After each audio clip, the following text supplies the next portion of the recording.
Ito ang Bombo Radio Philippines. Fully digitalized. Numero 1 sa balita, komentaryo, drama at serbisyo publiko. Bombo Radio Philippines. Bombo Radio Philippines. Ang inyong number 1 at most trusted radio network in the country. Basta Radio Bombo! Oras sa Bombo Radio Iloilo, Philippine Standard Time, 54 minutos na nakaligad sa takna sining alas 11. Welcome sa pagpangalagad sa Bomboanay sa Udo diri sa DOFM Bombo Radio Iloilo, flagship station sang the number 1 most trusted radio network kinakantang Bombo Radio Philippines. Adlaw kita karon sang Lunes, Disyembre 16, tuig 2024. Kagkaron sa aton sining Christmas Countdown. Christmas is a time for sharing, giving gifts for everyone. What matter now is this Christmas we share the love. Siyam na lang kadlaw kag Pasko na. Sa gihapon ini mo lang mo ang Kurman Bombot Siyama Blanco Hover. Sa mga nagapanguna dalaguan karon nga mga balita. Pamukaw o kon pamerwisyo. Iloilo Festival Foundation Incorporated ginpathag nga sila ang nag-umpisa nga ibutang sa kagahon ang pamukaw. Sa dugang pa nga mga balita, Archdiocese of Haro nagpanumdom sa sining pag-obserbar sa mga nagakaigo nga panapton sa tion nga magtambong sang Misa de Aguinaldo kung Misa de Gallo. Department of Education nagalaom nga madugangan ang guidance counselor kasunod sang paghalog sang requirements sa pag-apply tuga sa pagpasar sang Republic Act number 12080 ukon Basic Education Mental Health and Wellbeing Promotion Act.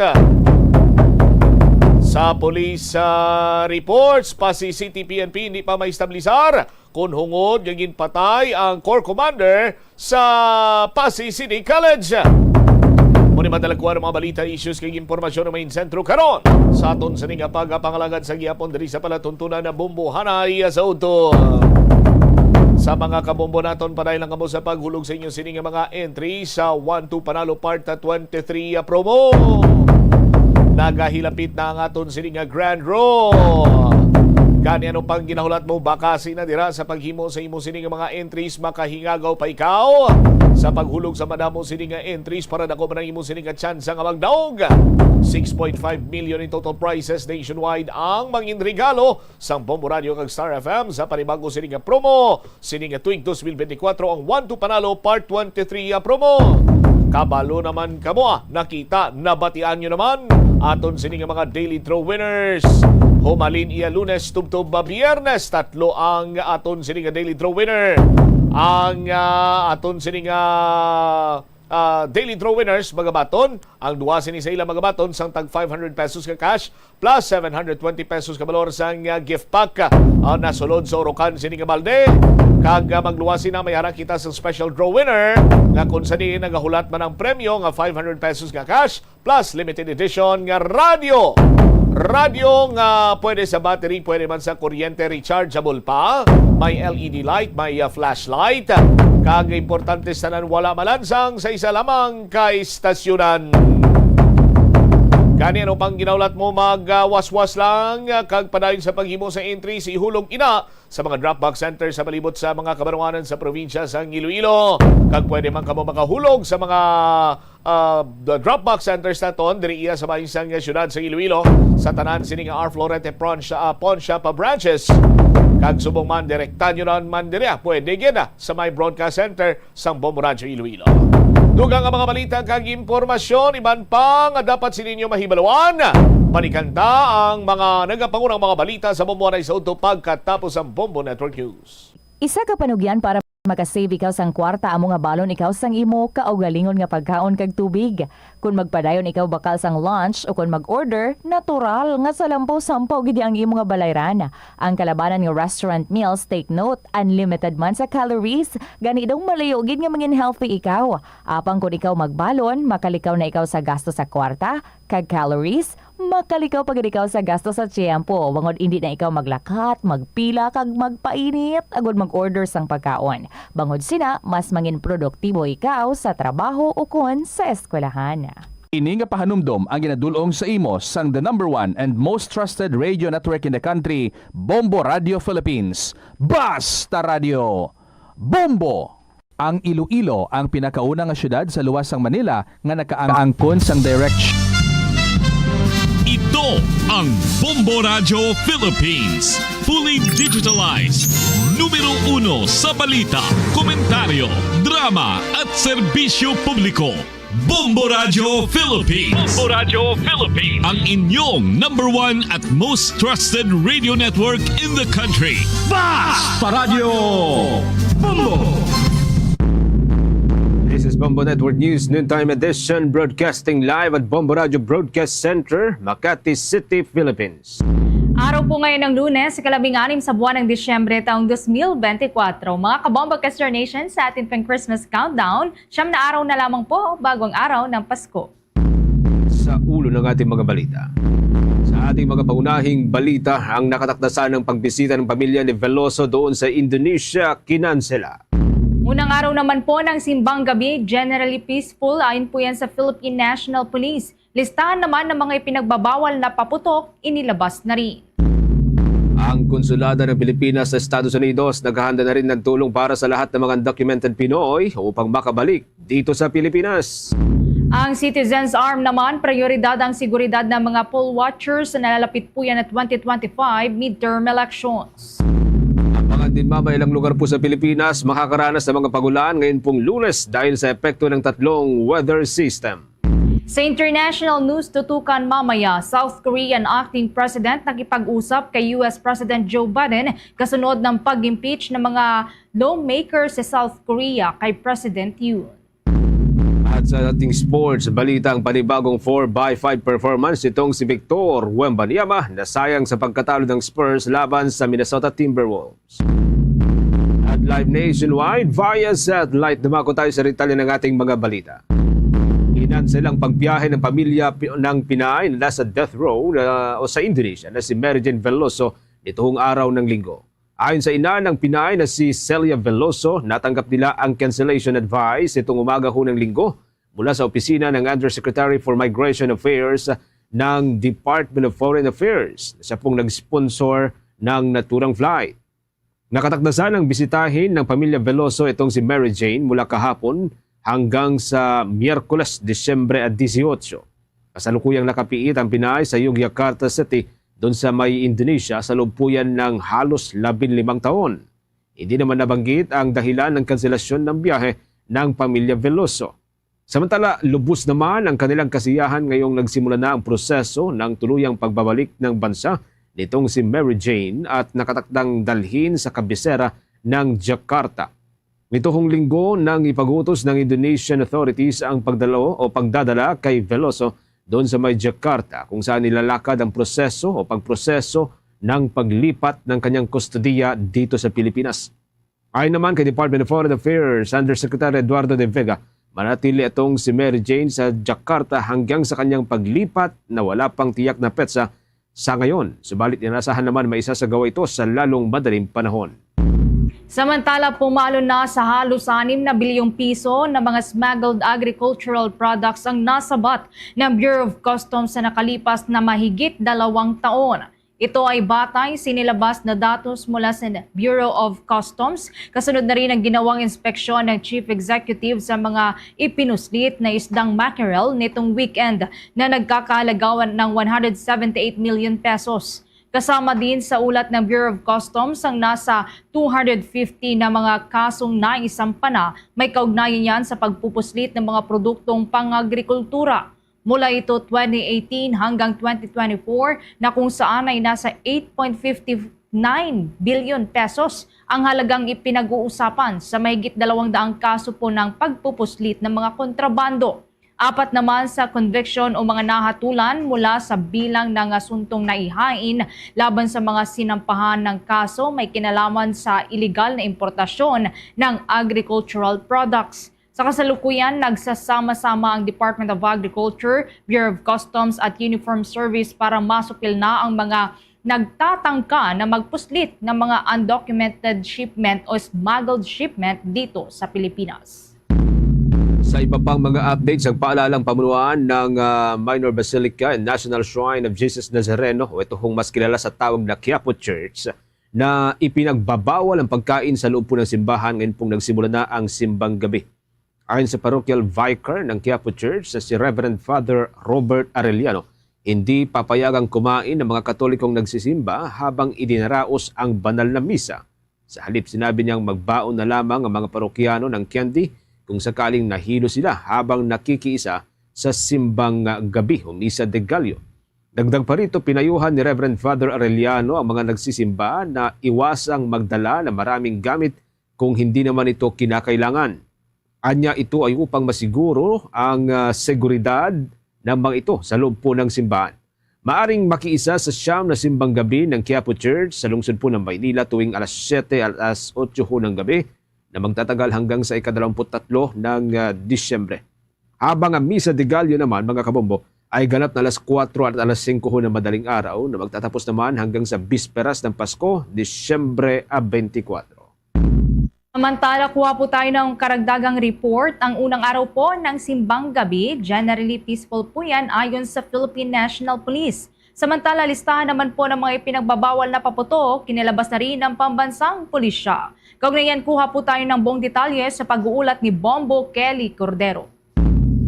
Inihayag ng Philippine National Police na naging generally peaceful ang unang araw ng simbang gabi.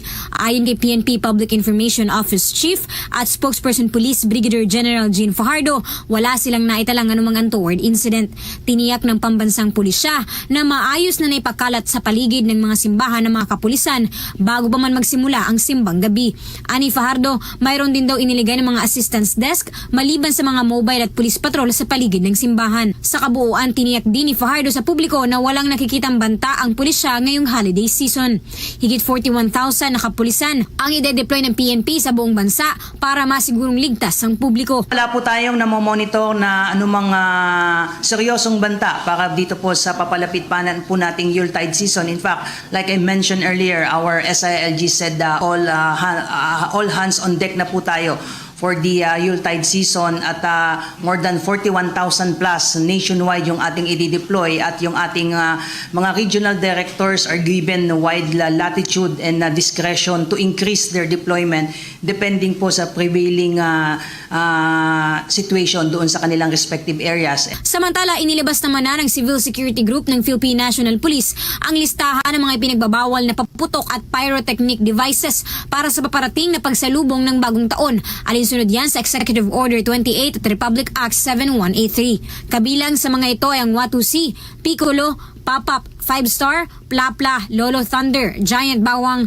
Giant Whistle Bomb, Atomic Bomb, Large Size Judas Belt, Goodbye De Lima, Hello Colombia, Goodbye Napoles, Super Yolanda, Mother Rockets, Quiton, Super Lolo, Goodbye Bading, Goodbye Philippines, Binlankan, Pillbox, Kabasi, Special, King Kong, Tuna, at lahat ng overweight at oversized firecrackers. Paalala ng pambansang pulisya sa publiko, bumili lang at gumamit ng Certified Philippine Standard fireworks at firecrackers mula sa registered retailers at dealers. Para sa Bombo Network News, Bombo Kelly Cordero nag-uulat para sa number 1 and most trusted radio network in the country, Bombo Radio Philippines. Basta Radio, Bombo! Sa iba pang malalaking balita, nagsagawa ho ng four-ship flying integration ang Philippine at US Pacific Air Force sa Clark Air Base na nakabase dyan sa may babalakat sa probinsya po ng Pampanga mula ho Disyembre 3 hanggang nitong Disyembre 13. Ito'y bahagi mga kabombo ng joint exercise na tinawag na Iron SWAT. Layunin po ng pagsasanay na mapahusay pa ang tinatawag na interoperability sa pagitan po ng dalawang puwersa. Mapahusay ang close air support, coordination, mapalakas ang air-to-ground capabilities gayon din ang mission o integration para humapanatili ang kapayapaan at stability sa naturang rehiyon. Samantala, nagsagawa rin ang Philippine Air Force A-29 Super Tucanos kasama ang US Air Force A-10 Thunderbolt II ng tinatawag na Warthogs sa himpapawid ng Philippine Sea para sa joint training. Ang naturang pagsasanay mga kabombo ay parte naman nitong tinatawag na Dynamic Force Employment Exercise na isinagawa noong Disyembre 12. Nakiluhok din dito ang Nevada Air National Guard C-130H-3 Hercules.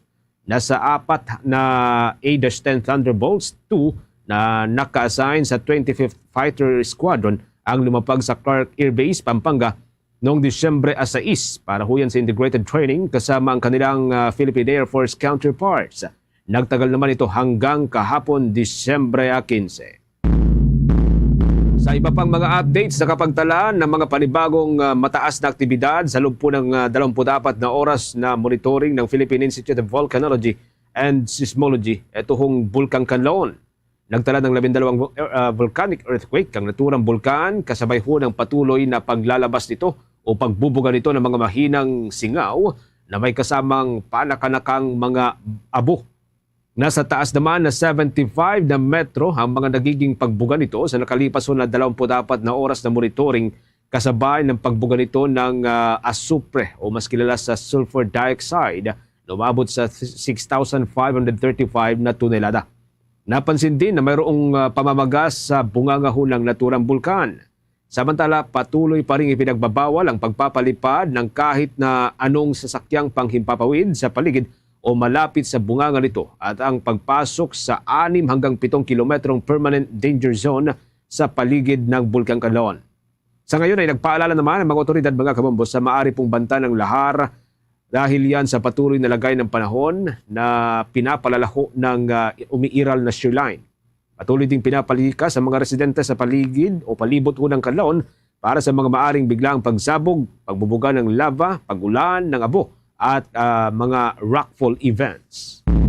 Samantala, umabot na po sa 29 na milyong piso ang kabuang tulong na naihatid po ng gobyerno o pamahalaan sa mga apektadong residente sa pagputok nga po ng Bulkang Kanlaon noong Disyembre 9. Ayon sa National Disaster Risk Reduction and Management Council, nakatanggap ang Region 7 ng kabuang 11,999,208 pesos na halaga po ng mga tulong habang ang Region 6 naman ay nakatanggap na mahigit 17 million pesos na halaga ng mga family food packs, hygiene at sleeping kits, pati na rin po yung mga modular tents, habang nakatanggap din ang rehiyon ng kabuang halaga na 364,000 pesos na face mask.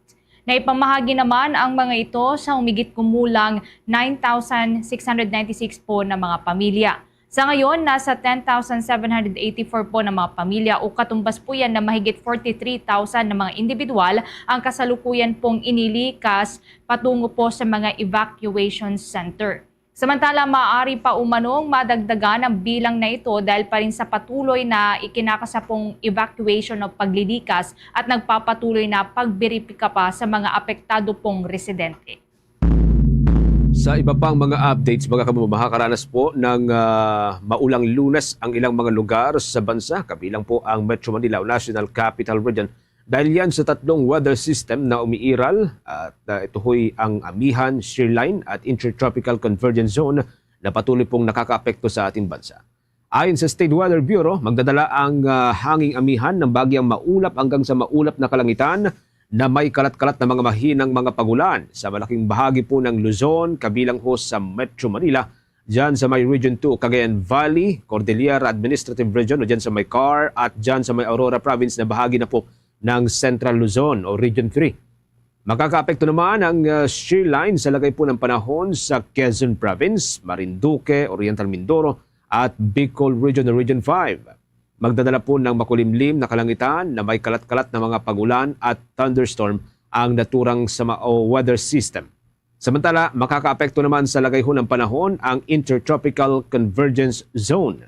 Diyan po sa may Eastern Visayas, Central Luzon, Northern Mindanao, Davao Region, Caraga at dyan sa may Surgen. Ang nalalabi namang parte ho ng Mindanao ay makakaranas ng bahagyang makulimlim hanggang sa makulimlim na kalangitan na meron pong kasamang mga isolated rain shower o mga thunderstorm dahil pa rin po sa Intertropical Convergence Zone. Inatayan namang magkakaranas ho ng rough condition na may matataas na alon na papalo hanggang sa 5 metro sa mga baybayin ho sa Northern Luzon, lalo na dyan sa may Ilocos Sur, Ilocos Norte, La Union at Pangasinan, nasakop po ng Ilocos Region, Batanes, Cagayan, nasakop naman po ng Region 2, Cagayan Valley Region, kabilang ho dito ang Babuyan Islands at ang probinsya ng Isabela. Kaugnay po nito, itinaas na rin ang gale warning sa nasabing mga seaboards ngayon pong araw ng Lunes, mga kabombo. Sa kaugnay pa ring balita na pilitan po ang ilang mga biyahero sa dagat dyan sa may Camarines Norte na ipagpaliban pansamantala ang kanila pong paglalakbay dahil yan sa masamang lagay ho ng panahon. Sa ngayon nakataas kasi ang orange rainfall alert dahil po sa matinding mga pagulan na dulot pa rin po ng shear line dyan sa may Bicol region. Batay sa abiso na inilabas ng Local Disaster Management Office, mapanganib na maglakbay sa mga maliliit na mga sasakyang pandagat at posible naman na mga pagbaha at maging yaong mga pagguho po ng lupa sa mga low-lying areas o sa mga mabababang lugar.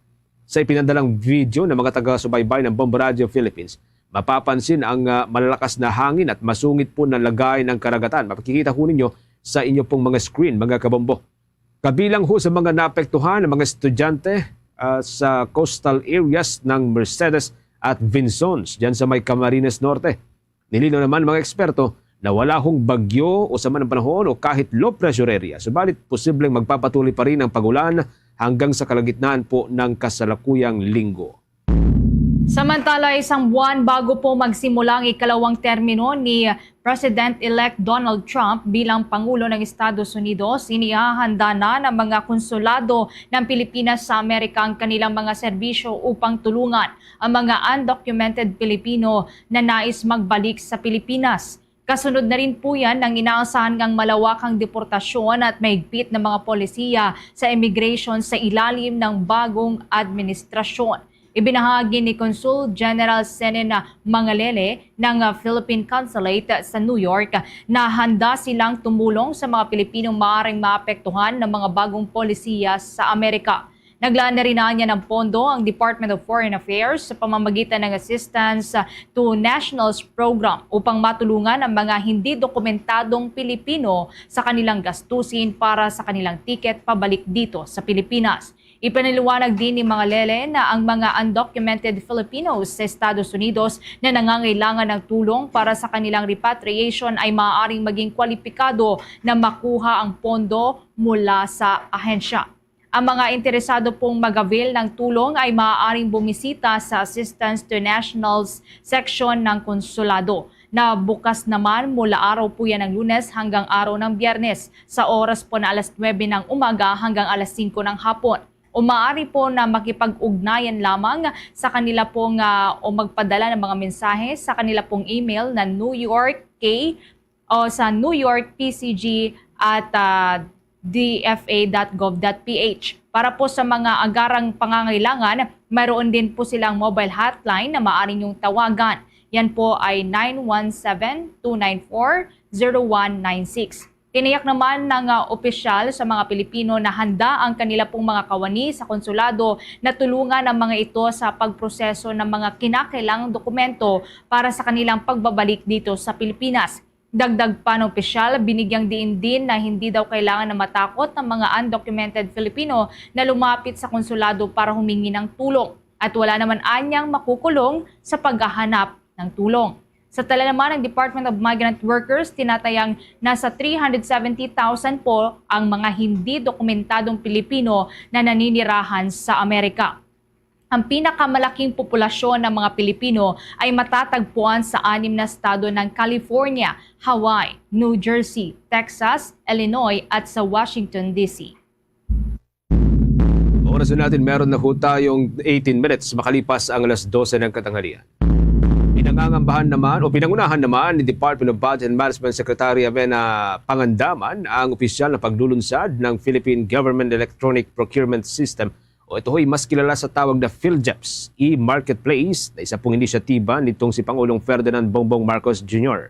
Sa pamagitan po ng e-Marketplace, mga kabombo, maaari pong direktang bumili ang mga ahensya ng gobyerno ng kanilang mga kinakailangang gamit o mga kagamitan mula sa mga maaasahang supplier na magpapabilis naman doon sa proseso mula 3 buwan hanggang sa 6 na pong araw. Ang bagong digital platform na ito ay inilunsad noong Disyembre 13 sa Philippine International Convention Center. Ang e-marketplace ay naglalayong labanan ang korupsyon sa pamamagitan po ng pagsusuri sa mga merchant at supplier at tinitiyak na natutugunan ang mga technical specifications at mga kinakailangan sa ilalim po ng kanilang budget. Pinasalamatan din ni Secretary Pangandaman ang mabilis na pagtatapos ng implementing rules and regulation ng kanilang draft para ho rito. Ang e-marketplace ay nagbibigay po ng oportunidad para ho sa mga micro, small and medium enterprises, mga social enterprises at women-led business na lumahok sa procurement ng gobyerno. Ang paglulunsad po ng e-marketplace mga kabombo ay bahagi po ng pagtahak ng bansa sa tinatawag nitong digital transformation at inaasahang magpapabuti sa good governance, economic development at social progress. Sa bagong batas na pinirmahan ni Pangulong Ferdinand Bongbong Marcos Jr., ang tinatawag na New Government Procurement Act ay nag-update ng mga lumang patakaran sa procurement na nagiging mas epektibo at transparent ang operasyon ng ating gobyerno. Nagpasalamat naman ang Department of Education kina Pangulong Ferdinand Marcos Jr. at Department of Budget and Management Secretary Amenah Pangandaman para po yan sa 20,000 pesos na Service Recognition Incentive na ibibigay para sa mga guro at non-teaching personnel simula sa Desyembre 20. Ito naman ang kauna-unahang pagkakataon na makakatanggap ang pinakamataas na grant ang mga kawani ng Department of Education. Sinimulan na ng DepEd ang pagproseso ng mga kinakailangang dokumento para sa pinakamalaking SRI sa kasaysayan ng ahensya. Pinuri naman ni Education Secretary Sani Angara ang suporta ni Pangulong Marcos at ni Budget Secretary Pangandaman sa pagbibigay ng buong SRI bilang pagkilala sa dedikasyon ng mga guro at kawani sa sektor ng edukasyon. Ang pondo para sa naturang insentibo ay ipapamahagi sa mga regional offices sa Desyembre 20 para po yan sa agarang disbursement. Ang sweet mo naman, ang sweet mo rin, para tayong merry magiging. Ang saya na Pasko, ang dahil sa'yo, merry magiging. Merry Christmas, Merry Christmas, Merry magiging to you. Merry magiging to you. My name is Serena. Merry Christmas. Dunkin, pasalubong ng bayan. At ngayon, sa pagpapatuloy ng iba pang pangunahing mga balita. Meron na ho tayong 23 minuto makalipas ang alas 12 ng katanghalian. Sa iba pang mga malalaking balita mga kabombo, pinangangambahan ngayon na masayang ang hanggang sa 6 na milyong sako ho ng bigas na nasa pangangalaga ho ng National Food Authority. Ang katuwiran po nitong si Department of Agriculture Secretary Francisco T. Laurel Jr. ang naturang ini-issue o hindi ho magawa ng National Food Authority na ibenta ang milyong-milyong sako ng bigas. Dahil kung gagawin nila ito ay lalabagin ng National Food Authority ang batas. Hindi katulad noon anya na nakakapagbenta ang naturang ahensya ng murang NFA rice. Ang tuluyan anyang pagtanggal sa kapangyarihan ng National Food Authority na makapagbenta ng murang bigas at iba pang mga function nito ay nagpapalumpo sa naturang ahensya mula ho sa dati nitong ginagawa. Maalalang noong naisabatas ang Rice Tarification Law ay hindi na po maaari makapagbenta ng itong National Food Authority sa mga retailers na siya naman pong ibinabagsak ng mga retailers sa mga merkado. Tanging ang Department of Social Welfare and Development, ang Office of Civil Defense at ang local government units na lamang ang maaari po nitong mabentahan ng mga bigas o mga lokal na bigas na binibili naman mula ho sa mga lokal na magsasaka ng ating bansa. Sa iba pa pong balita, bumuo na ang pamahalaan ng isang technical working group na mangunguna sa transition ng Sulu. Matapos po itong opisyal na ngang tanggalin sa Bangsamoro Autonomous Region in Muslim Mindanao o BARM. Mula sa BARM, mapupunta na ang naturang probinsya sa national government. Inaprubahan ng Intergovernmental Relations Body ang naturang grupo upang bumuo ng transition plan, reassignment ng mga empleyado, pagpapatuloy ng serbisyo nito, financial support, program implementation, revenue collection, at ang tuluyan na rin paglilipat sa mga Bangsamoro-owned assets papunta po yan sa national government.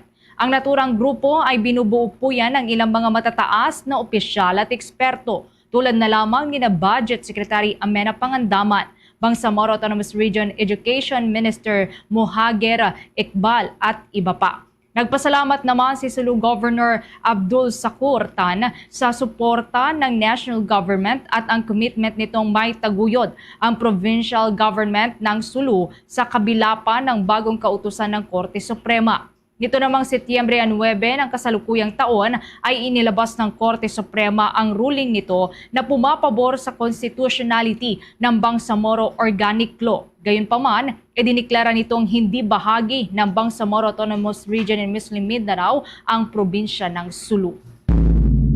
Sa iba pang mga updates, mga kabomboy, pinahayag nitong si Commission on Elections Chairman George Erwin Garcia na aprobado na ang mga programa ng Department of Social Welfare and Development at ng Department of Labor and Employment na patuloy na pagbibigay ng mga ayuda sa mga Pilipino kahit na panahon po yan ng pangangampanya. Anya, hindi magiging hadlang ang komisyon sa pamimigay po ng tulong sa mga mamayan, katulad po ng tulong panghanap buhay sa ating disadvantaged o displaced workers. Ito ho yung mas kilala sa tawag na TUPAD program. Ang Jumpstart Philippines program, ngunit binigyang linaw niya rin na kailangan munang makipag-ugnayan ng mga naturang ahensya sa kanilang tanggapan. Ito ho'y upang makapag-usap kung paano ang tamang pamimigay ng ayuda, lalo na kapag ito ho'y nataon sa panahon ng pangangampanya. Ito rin anya ang paraan ng Commission on Elections para matiyak ang intensyon ng mga naturang programa na nagbibigay ng ayuda, kung ito ba ay para ho makatulong o sa pamumulitika lamang ito gagamitin. Samantala, binigyang linaw naman ni Commission on Elections Chairman George Garcia na walang kapangyarihan ang komisyon na ipagbawal ang mga kandidato o pagbawalan ng mga kandidato na mamimigay ng ayuda para ho sa mamayan bago ang halalan. Dahil papasok pa lamang ang kapangyarihan nila para ho pagbawalan ng mga ito, pagpasok na ho yan ng campaign period. Pagdating naman sa mga ahensya na nagbibigay tulong, inimok din ni Commission on Elections Chairman na makipag-ugnayan muna sa kanilang tanggapan. Samantala, kuha po tayo ng karagdagang report. Kontento daw sa paghahanda at mga inobasyon ng Commission on Elections. Ayon po sa poll watchdog, ay alamin po natin yan sa kabuang pag-uulat ni Bombo Isa Cotoner. Ipinahayag ni Legal Network for Truthful Elections Executive Director Attorney Ona Caritos na kontento sila sa pinapakitang mga paghahanda at inobasyon ng Commission on Elections para sa halalan sa susunod na taon. Anya, sa tagal na sila ay nakikipag-ugnayan sa komisyon, iba ang pagiging bukas at pagkikibahagi ng poll body ngayong taon para sa mga pangangailangan sa eleksyon. Dagdag pa niya na malaki ang nagawa ng komisyon pagdating sa palaging problema tuwing halalan katulad ng vote buying at misinformation. Anya, ang pagsolusyon dito ay tiyak makatutulong para sa maayos at may integridad na eleksyon sa susunod na taon. Ito yung pinaka-transparent at pinaka-engaged na COMELEC na nakatrabaho namin through the years of working in elections at matagal-tagal na rin nagtatrabaho sa eleksyon. Aside from being engaged ay yung mga innovations na ginagawa ng COMELEC natin. Kasi nakikita natin na aside dun sa procedural na pagtingin, may mga innovations na ginawa ang ating COMELEC lalo na sa mga napakalaking problema natin sa eleksyon. Kunyari sa vote buying, meron tayong task force kontra bigay. So innovation ng COMELEC para masutukan yung problema natin ng vote buying. Andyan yung KKK para tutukan yung problema natin ng disinformation. So, aside sa engagement, kaya mataas yung score natin kay COMELEC, nakikita natin yung innovations na ginagawa nila para mas ma-ensure na genuine o mas may integridad at kredibilidad yung gagawin nating eleksyon at mangyayaring eleksyon sa 2025. Samantala, sinabi rin ni Attorney Caritos, ngayon pa lamang ay binibigyang prioridad na nila ang magiging seguridad ng kanilang mga volunteers kahit saan man sila ma-deploy. Anya, bukod sa mga insurance na sinisikap nilang mabigay sa lahat ng volunteers, binibigyan din sila ng mga modules at trainings na kung saan tinatalakay ang mga gagawin nila kung magkaroon man ng banta sa kanilang seguridad sa panahon ng eleksyon. Ang isa talaga sa pwedeng maging challenge sa isang volunteer yung security nga o yung mga threats na tinatawag. So, parte ng training natin yung security and safety training, parte yan ng module na binibigay natin sa mga volunteers. At lagi, parte ng reminder natin at sakit natin sa mga volunteers ay safety first. Kasi yan naman yung lagi namin gustong sinasabi na gusto natin ng mga buhay na volunteers at ayaw natin masaktan ng ating mga volunteers. So isa yan sa mga strategy na ginagawa natin aside sa insurance. Kasi lahat naman ng volunteers ng Lente kahit pa paano sinisikap namin na magkaroon ng insurance sa araw na eleksyon. Para sa Bombo Network News, Bombo Isa Cotoner nag-uulat para sa number 1 and most trusted radio network in the country, Bombo Radio Philippines. Basta Radyo, Bombo! Sa kaugnay baring balita mula ho sa Commission on Elections, naitala ho ng naturang komisyon ang nasa 13,723 na mga kandidato at mga party list na nagparehistro ng kanilang mga official social media accounts na gamitin po yan sa pangangampanya para sa halalan sa susunod na taon. Nasa 70 ang mga nag-register na mga aspirante o mga aspirants sa pagkasenador, 13,416 para ho sa mga kandidato sa lokal na level at 237 naman para ho yan sa mga party list groups. Ayon kay Commission on Elections spokesperson Attorney John Rex Lodianco, kahit na 66 lamang ang kabuuan ng mga nasa pinal na listahan sa pagkasenador, nagpasa pa rin ang 4 na nuisance candidates ng kanilang mga social media accounts. Paglilinaw ho nitong si Commission on Elections spokesperson Lodianco, ang mga numerong ito ay dadaan pa sa pinal na evaluation at verification ng online at hard copies documents para humasala na mabuti ang mga kinakailangan na requirements pagdating huyan sa social media accounts. Oras natin, meron na lamang ho tayong 29 minutes bago sumapit ang alauna ho ng hapon. Sa iba pang mga updates, nilinaw ho ng pamunuan ng Department of Transportation sa pangunguna nitong si Transportation Undersecretary for Railways, Jeremy Regino, na hindi na papalawigin pa ang mga operasyon ng 3 metro railway system sa Metro Manila ngayon pong holiday season. Ayon kay Regino, ito ho ay bilang tugon sa mga panawagan na extension ng mga operation o operasyon ng rail system na ito. Anya, hindi gaya ng mga sasakyan at mga motorsiklo, ang mga tren ay nangangailangan po ng araw-araw na maintenance para mapanatili ang pagiging ligtas para huyan sa mga commuter. Hindi rin anya pwede na ang mga bagon ay takbo lamang ho na takbo ng walang maintenance dahil baka maapektuhan ang operasyon ng mga ito. Dagdag pa ng opisyal, maaari rin pong makaapekto ang extended operation hours o operating hours ng mga tren kung sakali pong dahil yan sa gabi-gabi. Kasi dahil daw ho sa high voltage sa mga bagon kaya't po nangangailangan ng mga ito ng power shutdown. Samantala, mananatili naman hanggang sa alas 11 ho ng gabi ang operasyon ng MRT Line 3, gayon din ang LRT Line 1 at 2 na hanggang sa alas 10 ng gabi at alas 10:30 ng gabi. Batay po yan sa pagkakasunod. Bombo International News. Nag-usap sina South Korean Acting President Han Duck-soo at US President Joe Biden sa isang phone call matapos ang pag-impeach ng mga mambabatas kay South Korean President Yoon Suk-yeol. Dito nireassure ni Acting President Han sa mga kaalyadong bansa kabilang na dyan ng Amerika at sinubukang ma-stabilize ang financial markets nila matapos nga ang maipasa ang impeachment motion laban sa presidente ng South Korea nung araw nung Sabado. Tinawag naman ni Biden ang alyansa nito sa South Korea bilang linchpin for peace sa rehiyon.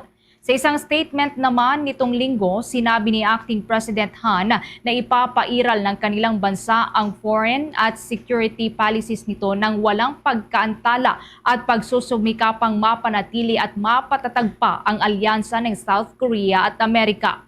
Si Han nga ang pansamantalang humalili kay President Yoon habang nakabinbin pa ang desisyon ng Constitutional Court sa impeachment ng presidente. Naging acting president naman si Han sa bisapuyan ng decree ng konstitusyon ng South Korea. Samantala, para naman ma-stabilize ang ekonomiya at liderato ng South Korea, inanunsyo ng pangunahing opposition party na hindi nila i-impeach si Han sa kanyang pagkakasangkot sa martial law declaration ni Yoon noong Disyembre 3. Bombo Sports News. Sa ating sports balita mga kamot, para po sa mga NBA fans, nakuha po ng Golden State Warriors ang veteranong guard na si Dennis Schroeder mula sa Brooklyn Nets. Kapalit po nitong si Schroeder ay si D'Anthony Melton at itong si Reese Bigman. Kasama din po dito ang 3 second round pick ng Golden State Warriors. Ngayon pong season, itong si Schroeder ay may average na 18.4 points at 6.6 assists per game. Siya ang itinanghal na most valuable player noong pong 2023 FIBA na ginanap dito po sa Pilipinas matapos magkampiyon noon ang kanyang kupunan. Ito ho ay ang Team Germany. Sa kasalukuyan, hindi po nakakapaglaro ang kanyang kapalit na si DeAnthony Melton dahil yan sa kanyang injury o itong ACL injury. At sa susunod na season pa siya, inasahang makakabalik sa hardcourt. Inasahan namang pupunan nitong si Schroeder ang ilang kakulangan ng Golden State, lalo na ho sa scoring at mas magandang playmaking. Sa tulong po yan ng halos 7 assists per game na kanyang performance. Ngayong season, nakatakdang mag-expire ang kontrata nitong si Schroeder sa Brooklyn Nets na nagkakalaga ng $13 million matapos po siyang matrade sa naturang kupunan mula sa Toronto Raptors. Mula pa State Warriors, mga kabombo, sa laban po kanina, ang Warriors ay tinalo po ng Dallas Mavericks, score na 143-133. Nasayang po dito ang double-double nitong si Stephen Curry na 26 points at 10 assists. Kasama na po ang 24 big points itong si Andrew Wiggins. Samantala, sa Dallas, ang nanguna po dito ay itong si Luka Doncic o tinatawag ding Luka Modric. At siya po'y kumamada ng 45 points, 11 assists at 13 rebounds bilang triple-double. At mistulang naghiganti naman ang dati pong Warriors guard at 4-time champion na si Klay Thompson sa kanyang 29 big points. Samantala, sa mga kakaibang balita naman, binasag ng bayan ng San Rafael, Bulacan ang isang world record sa dami ng mga taong nagsuot ng angel costume. Ito ay matapos na magsama-sama ang mahigit 2,000 katao sa Victory Coliseum sa San Rafael Government Center na nakasuot ng angel costume. Binubuo ito ng mga kabataan, barangay officials, senior citizen at mga estudyante. Suot ng mga ito ang puting robe, halo at ang pakpak. Bate na rin po sa rekomendasyon ng Guinness World Record.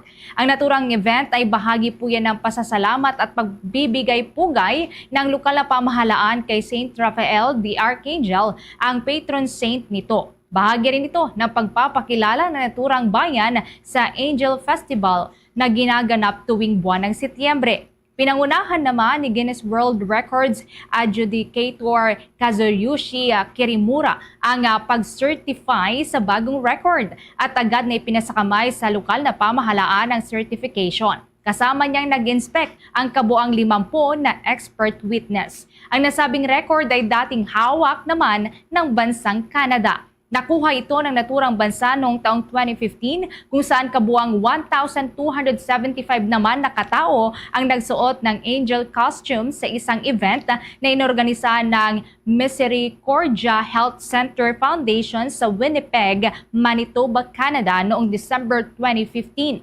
Ayon sa lokal na pamahalaan naman ng San Rafael, ilang buwan din ang ginugol po nila na preparasyon hanggang sa makamit ang naturang world record. Oras natin, meron na lamang po tayong 23 minutes or 22 minutes bago po sumapit ang alauna po ng hapon. Sa iba pang mga updates, siniyak po ng Department of Agriculture at ng Bureau of Fisheries and Aquatic Resources ang pakikiisa sa closed fishing season bilang isang critical observation method ng mga aquatic resources dito po sa ating bansa. Target hugasin ng Department of Agriculture na magkaroon ng replenishment o pagkakaroon po ng panibagong karagdagan dito ho sa mga stock ng mga isda nang masiguro po ang tinatawag na long-term na seguridad sa pagkain. O ito ho yung tinatawag na food security para ho yan sa mga mamamayang Pilipino at nang maiwasan ang problema sa food shortage. Nagsimula naman ang closed fishing season simula po Nobyembre 15 hanggang sa Marso ng susunod na taon. Dito ho ay pansamantalang hindi po papayagan ng mga mangingisda na manghuli para ho sa mga pangmalakihan na pangingisda o ito ho yung major fishing method na tinatawag. Ayon kay Agriculture Secretary Francisco T. Laurel Jr., ito po ay isang inisyatiba para sa mga mangingisda at kasama na rin po sa mga consumer para ho maging mas matatag o stable ang presyo nito o presyo ng mga isda sa mga pamilihan ng ating bansa. Samantala, bilang suporta naman sa mga apektadong mangingisda, mga kabombo, nagpaabot ng tulong sa pamamagitan po ng mga fuel subsidies, mga livelihood program at aquaculture assistance ang Department of Agriculture. Patuloy din ang pagtutulungan sa pagitan po ng dalawang ahensya, ang DA at ang Bureau of Fisheries and Aquatic Resources para ho sa balanse at pag-iingat sa mga tama o sa mga yamang tubig ng ating bansa. Samantala, umangat po ng 2.36 meters ang level ng tubig sa Angat Dam sa nakalipas na 9 na araw. Sa kasalukuyan ay nasa 202.75 meters na ang level ng tubig sa naturang dam mula sa dating 200.39 meters noong unang linggo po ng Disyembre. Sa kabila nito ay nananatili namang mas mababa pa rin ang kasalukuyang antas ng tubig nito sa normal high water ng dam. Nasa 2012 meters kasi ang nasa 212 po kasi ang normal high water level ng naturang dam o halos 10 metrong mas mataas kumpara po yan sa kasalukuyan nitong level. 70% naman ang malinis na tubig na ginagamit ng mga residente sa Metro Manila ay nagmumula nga sa Angat Dam. Dito rin po nanggagaling yung mga tubig na ginagamit sa mahigit 25,000 na hektarya ng mga sakahan sa mga probinsya yan ng Pampanga at Bulacan. Samantala, kampante naman po ang dam management na maaari pang maabot ang normal high water level ng dam bago matapos ang 2024. Kasabay po ng tuloy-tuloy na pag-ulan sa watershed ng naturang dam. Sa iba pang mga updates, suportado naman itong si Department of Interior and Local Government Secretary Juanito Victor o Janvic Remulla. Ito hong pagpapatupad ng mga binagong implementing rules and regulations dito ho sa Republic Act number 10592. Ito ho'y kilala rin sa tawag na Good Conduct Time Allowance. So ito yung kontrobersyal na GCTA law. Ito ho'y kasunod ng mga sulat mula sa Bureau of Jail Management and Penology na ang kasalukuyang rate ng pagsisiksikan sa mga piitan ay umabot na ho sa 306% o 306%, kung saan ang bilang ho ng mga persons deprived of liberty ay 117,767 sa 482 na piitan na pinamamahalan po ng Bureau of Jail Management and Penology sa buong Pilipinas nito hong Oktubre at 31. Ito ho'y mas malayo sa ideal na populasyon ng mga bilangguan na dapat sana ay 33,325 lamang na nagpapakita ng agad o kagyat na pangangailangan para ho sa mga hakbang upang ma-decongest ang mga bilangguan. Sa kanyang mensahe na pinaabot nitong si Department of Interior and Local Government Secretary Serafin Barreto Jr., binigyang diin nitong si Secretary Remulla na ang na-update na implementing rules and regulation ay makakatulong sa isang mas makatarungang sistema ng hustisya na magbibigay ho ng pagkakataon sa mga persons deprived of liberty na paikliin ang kanilang mga sentensya kung ipapakita nila ang magandang asal alinsunod po yan sa mga probisyon ng batas. Kumpiyansa rin itong si Secretary Remulla na ang binagong implementing rules and regulation ay magdudulot ng mga pagpapabuti sa kalagayan po ng mga bilangguan at magtitiyak na ang hustisya ay naipapatupad ang batas at inklusibo. Ang mga bagong alituntunin ay magbibigay daan sa mga mataas na transparency sa pagbibigay po ng Good Conduct Time Allowance at inasang makakatulong ang sistema ng single carpeta ng Bureau of Jail Management and Penology upang masubaybayan ang mga allowance at mapapadali ang tamang paglabas ng mga kwalipikadong persons deprived of liberty. Dagdag pa rito ang kamakailang desisyon ng Korte Suprema na ang mga nahatulan ng mga karumal-dumal na krimen ay dapat ding makinabang sa mga benepisyo ng Good Conduct Time Allowance. Sa iba pa pong balita, umabot na sa kabuang 500 mga minor de edad simula noong 2022 hanggang sa kasalukuyang taon ang nasagip ng Philippine National Police buhat ng online exploitation sa buong Pilipinas. Kung saan 375 po dito ay pawang mga batang babae at 121 naman ay lalaki na nasa 17 ang edad pababa. Sa ulat po ng Philippine National Police, kasama sa mga nasagip nila ay ang 4-month-old baby matapos na ibenta umano ng sarili niyang ina sa Taguig City. Binigyang diin naman ni Philippine National Police Chief General Romel Francisco Marbil ang tagumpay ng mga operasyon ng pambansang pulisya laban sa online sexual abuse at exploitation mula nang ipasa ang Republic Act number 11930 o ang Anti-Online Sexual Abuse and Exploitation of Children Law. 2 taon na ang nakakalipas, kung saan 167 ng mga sospek na ang kanilang napakulong at 218 ang nasampahan na ng kaukulang mga kaso, habang 12 sa mga ito ay hinihintay pa ang kanilang conviction date.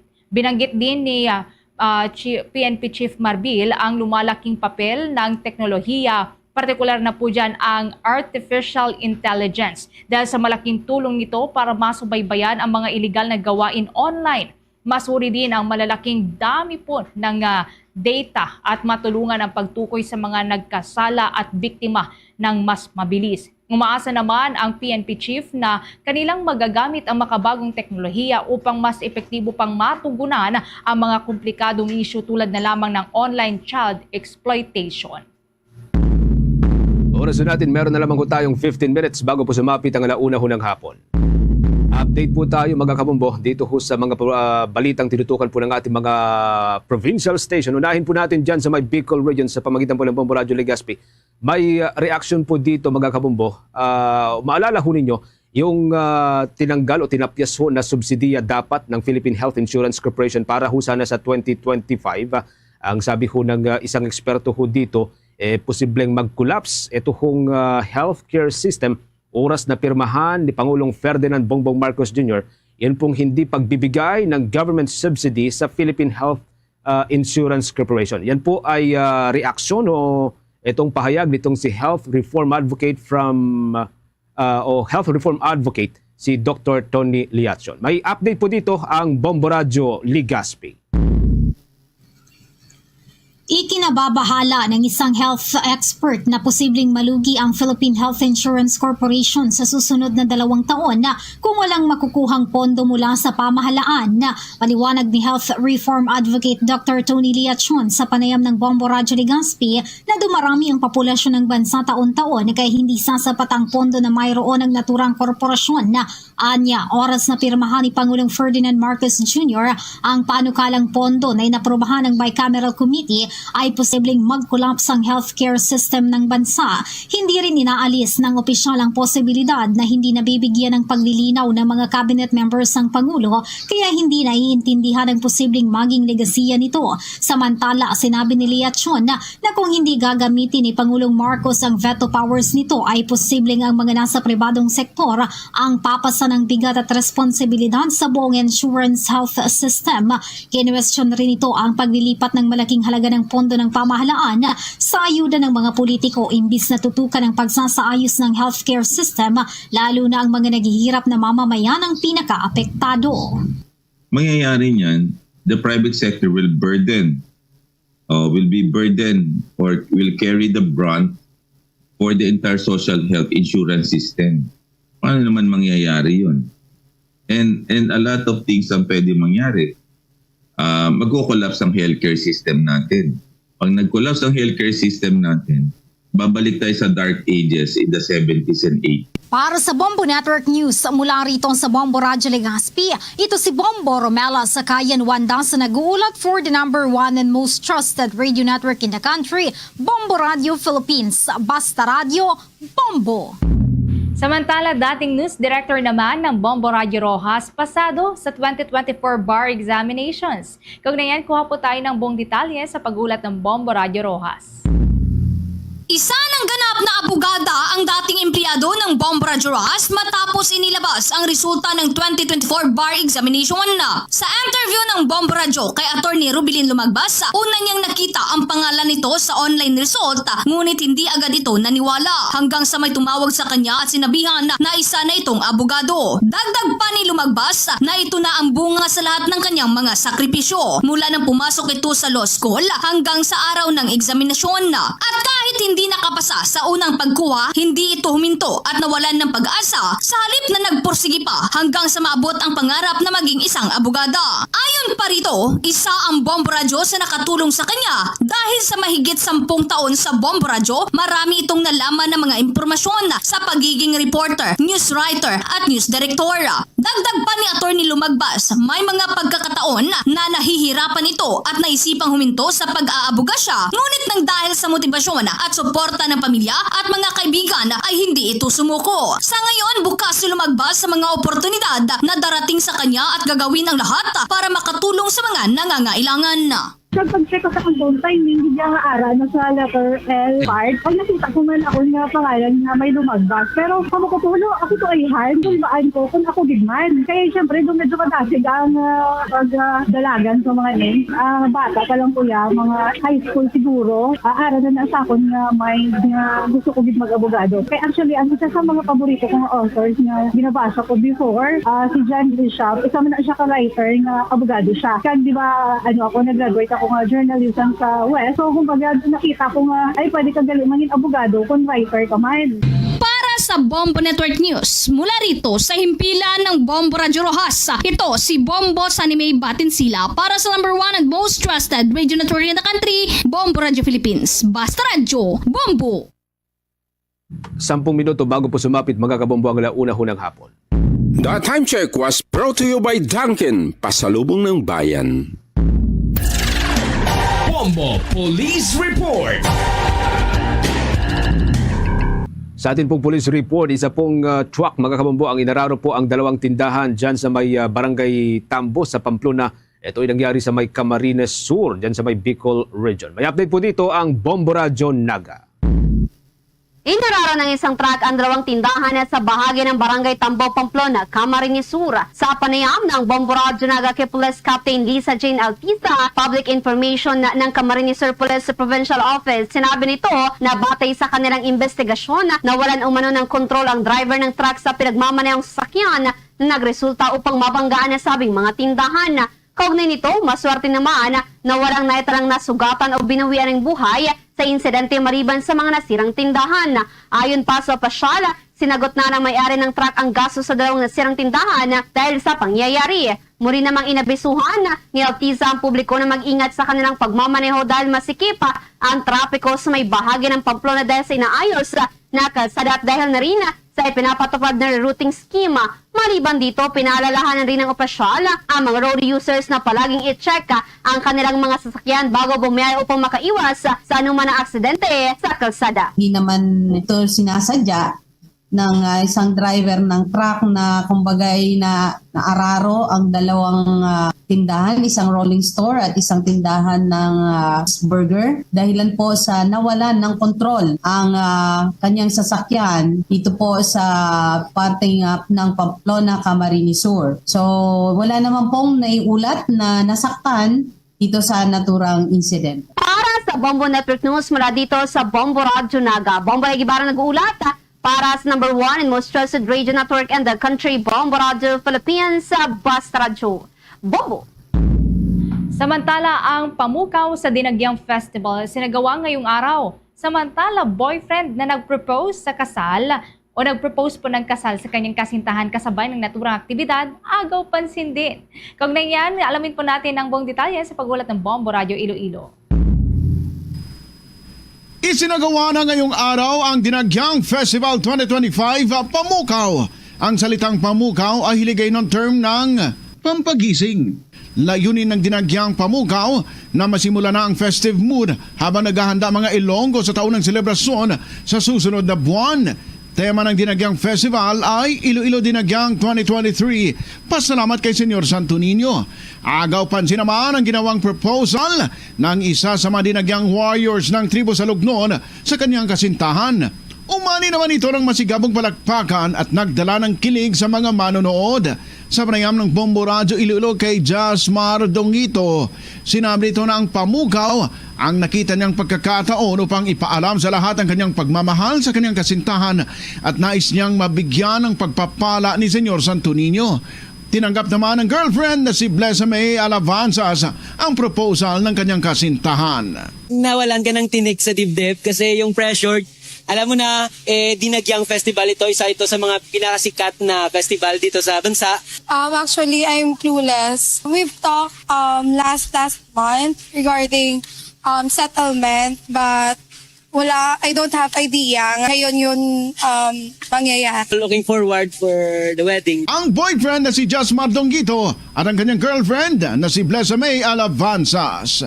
Para sa Bombo Network News, ito si Bombo Ayan Gahete para sa number 1 and most trusted radio network in the country, Bombo Radio Philippines, Basta Radio, Bombo!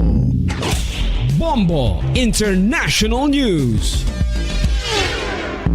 Sinimula na rin ng Constitutional Court ng South Korea ang pagproseso ng pagpapasya ukol po yan sa impeachment ni Korean President Yoon Suk Yeol. Kasunod na rin ang desisyon ng National Assembly na alisin siya sa pwesto. Ang impeachment ay bunga po yan ng kanyang kontrobersyal na pagtatangka na magdeklara ng martial law na mabilis din namang binawi pagkatapos lamang ng 6 na oras. Ngunit nagdulot ng malaking kaguluhan, paghinto ng mga aktibidad na pangdiplomasiya at panggugulo sa mga pamilihang pinansyal. Sa inihain po ng impeachment resolution ni Jung Chong-rae, ang chairman ng Legislative and Judiciary Committee ng National Assembly, mayroon lamang ang Constitutional Court ng hanggang sa 180 days upang magbigay ng pinal na desisyon tungkol sa impeachment ni Yoon. Kung matatanggal man si Yoon, isang snap presidential election ang isasagawa sa loob po yan ng 60 araw upang pumili ng kanyang kahalili. Habang si Prime Minister Han Duck-soo ang uupo muna bilang acting president hanggang sa magdesisyon ng korte. Nangako naman ang korte na magsasagawa ng isang mabilis at makatarungan na paglilitis at 2 hukom ang itatalaga upang pangasiwaan ang pagsusuri ng mga ebidensya. Kasunod po ng botohan sa impeachment, nananawagan naman ang leader ng oposisyon na si Lee Jae-myung ng agarang aksyon upang mabawasan ang politikal na hindi pagkakapareho at nagmungkahing magbumuo ng isa pong National Council na magsisiguro ng kooperasyon sa pagitan ng gobyerno at ng National Assembly. Binibigyang din ni Lee ang kahalagahan ng bipartisan na pagtutulungan upang malutas ang krisis sa kanilang bansa.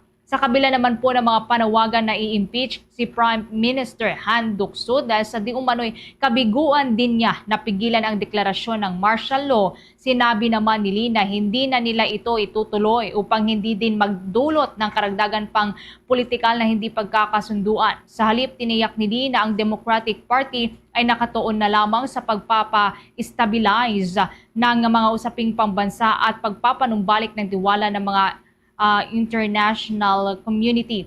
Samantala, iginiit naman ni Pangulong Yoon na ang layunin niya ay magbigay ng babala sa oposisyon na pinamumunuan ang parlamento na pinuna niya dahil sa paghadlang sa mga aktibidad ng gobyerno. Kabilang na po dito ang pag-impeach ng mga matataas na opisyal at pagbabalakid sa pag-aproba ng pondo ng gobyerno para sa susunod na taon. Bombo Sports News.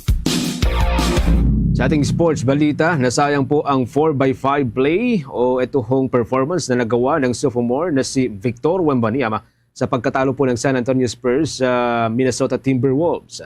Tinapos kasi ng Wolves ang laban sa score na 106-92 sa kabila po ng 20 points, 12 rebounds, 5 assists at 5 blocks na nagawa nitong si Victor Wembanyama. Kasama po ang 17 puntos at 15 rebound na ginawa naman nitong si Jeremy Sochan.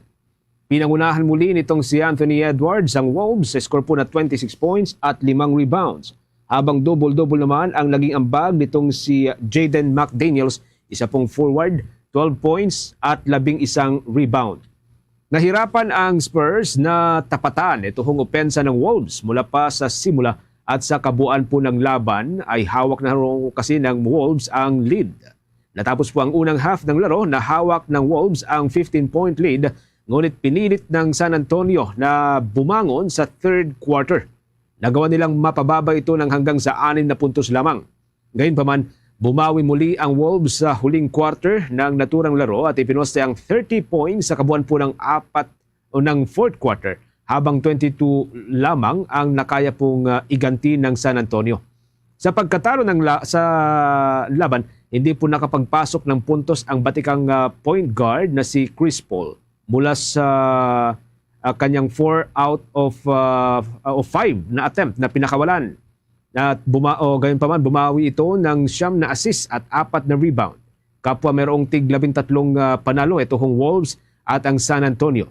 Sa pagkatalo naman, 12 po ang nalasap ng San Antonio Spurs habang 11 naman ang Minnesota Timberwolves. Samantala mga kabumbog Star Nation, sa mga kababayan po natin, tuloy-tuloy po sa pagsubaybay at pagantabay sa atin pong 31 fully digitalized AM at mga FM station gamit po ang ating mga social media accounts tulad po ng Facebook, YouTube, TikTok at maging sa ating Bombo mobile app na pwede pong i-download via Google App Store o Apple App Store. Para po sa karagdagan pang mga balita at mahalagang impormasyon, tutukan po ang ating mga provincial station dyan sa may Visayas area. Nariyan po mga kabombo ang ating mga provincial station katulad po ng Bombo Radio Iloilo, ang Bombo Radio Bacolod, Bombo Radio Cebu, maging ang Bombo Radio Rojas. Kasama rin po dito ang Bombo Radio Calibo at ang Bombo Radio Tacloban. Mga kabobo Castor Nation, bago po tayo magtapos, samahan niyo po kaming manalangin ng Orasio Imperata for Peace. God, our Heavenly Father, Lord of peace and justice, we humbly come before you during this time of escalating geopolitical tensions in our part of the world. Through the years, you have sustained our faith in you as a nation. It is our faith in your divine providence that has made us survive the countless natural and human-caused calamities that have come our way in our history as a people. Spare us, Lord, from the horrors of war. Hear our pleas as we cry out to you. Have mercy on us, Lord. Rescue us from the malevolent forces that influence world leaders. For we believe that our struggle is not against flesh and blood, but against their rulers, against the authorities, against the powers of this dark world, and against the spiritual forces of evil in the heavenly realms. We pray for your leaders entrusted with making crucial decisions for our nation.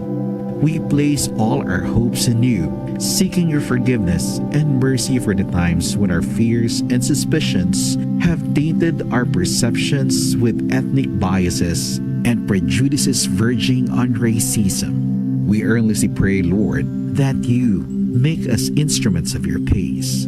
Where there is hatred, let us bring love. Where there is injury, pardon.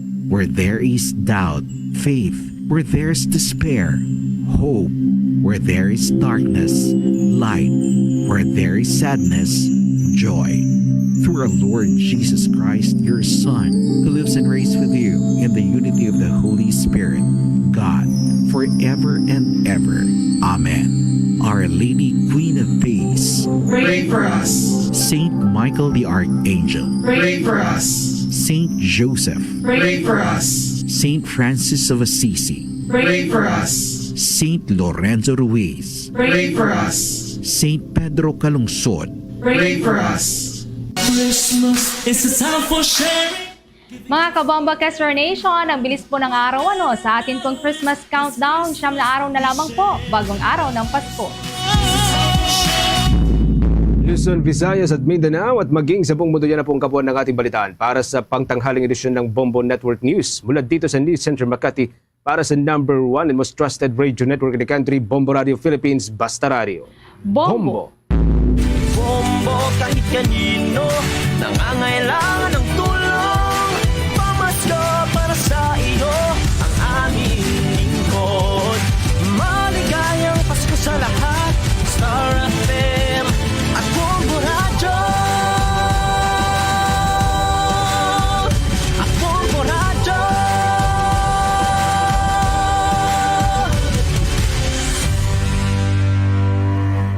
Kuhover, standby kay may matunon kitang flash report tanod sa Banwasang Dueñas ginalutang patay. Ang suspitsado padayon pa kuno nga ginaayam sang kapulisan. I-check naton initial report with the Bombo Hana Andasahan sa report. Please go ahead. Bombo Cham luthang patay ang isa ka barangay tanod sang barangay Navales sa Dueñas, Iloilo. Ini man ginakompirma sang Dueñas Municipal Police Station kag ini nga barangay tanod amo si Jennifer Peña Rubia Perez.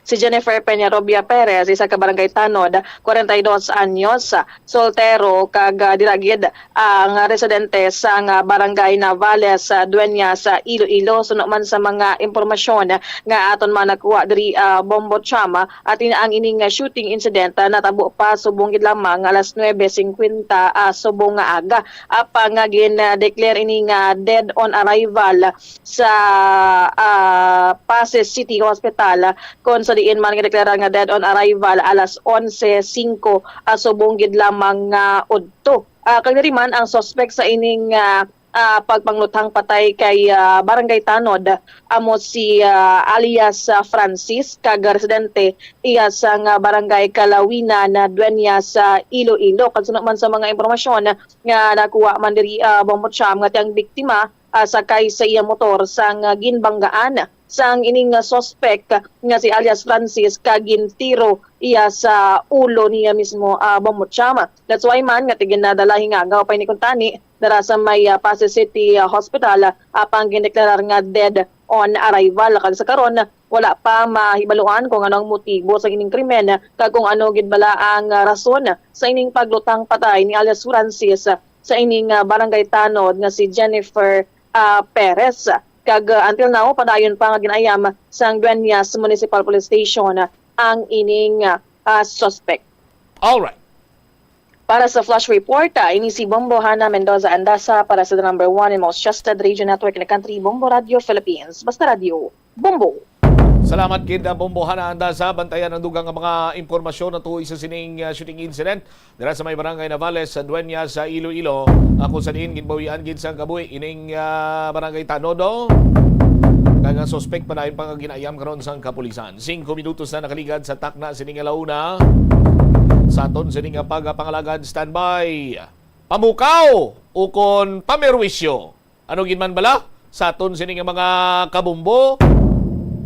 Kaginasang aga sa aton sining matag palamati. Nakibot ang tanan. No, kay grabe naman ang pagpugok sang dalagan sang trapiko, may mga ginpang sinadhan nga mga porsyon sang mayor sini nga mga dalanon kag subong mga alternate route kung tani. No? Ti galibog ulo ta kay daw ang city government karon daw full of surprises. No?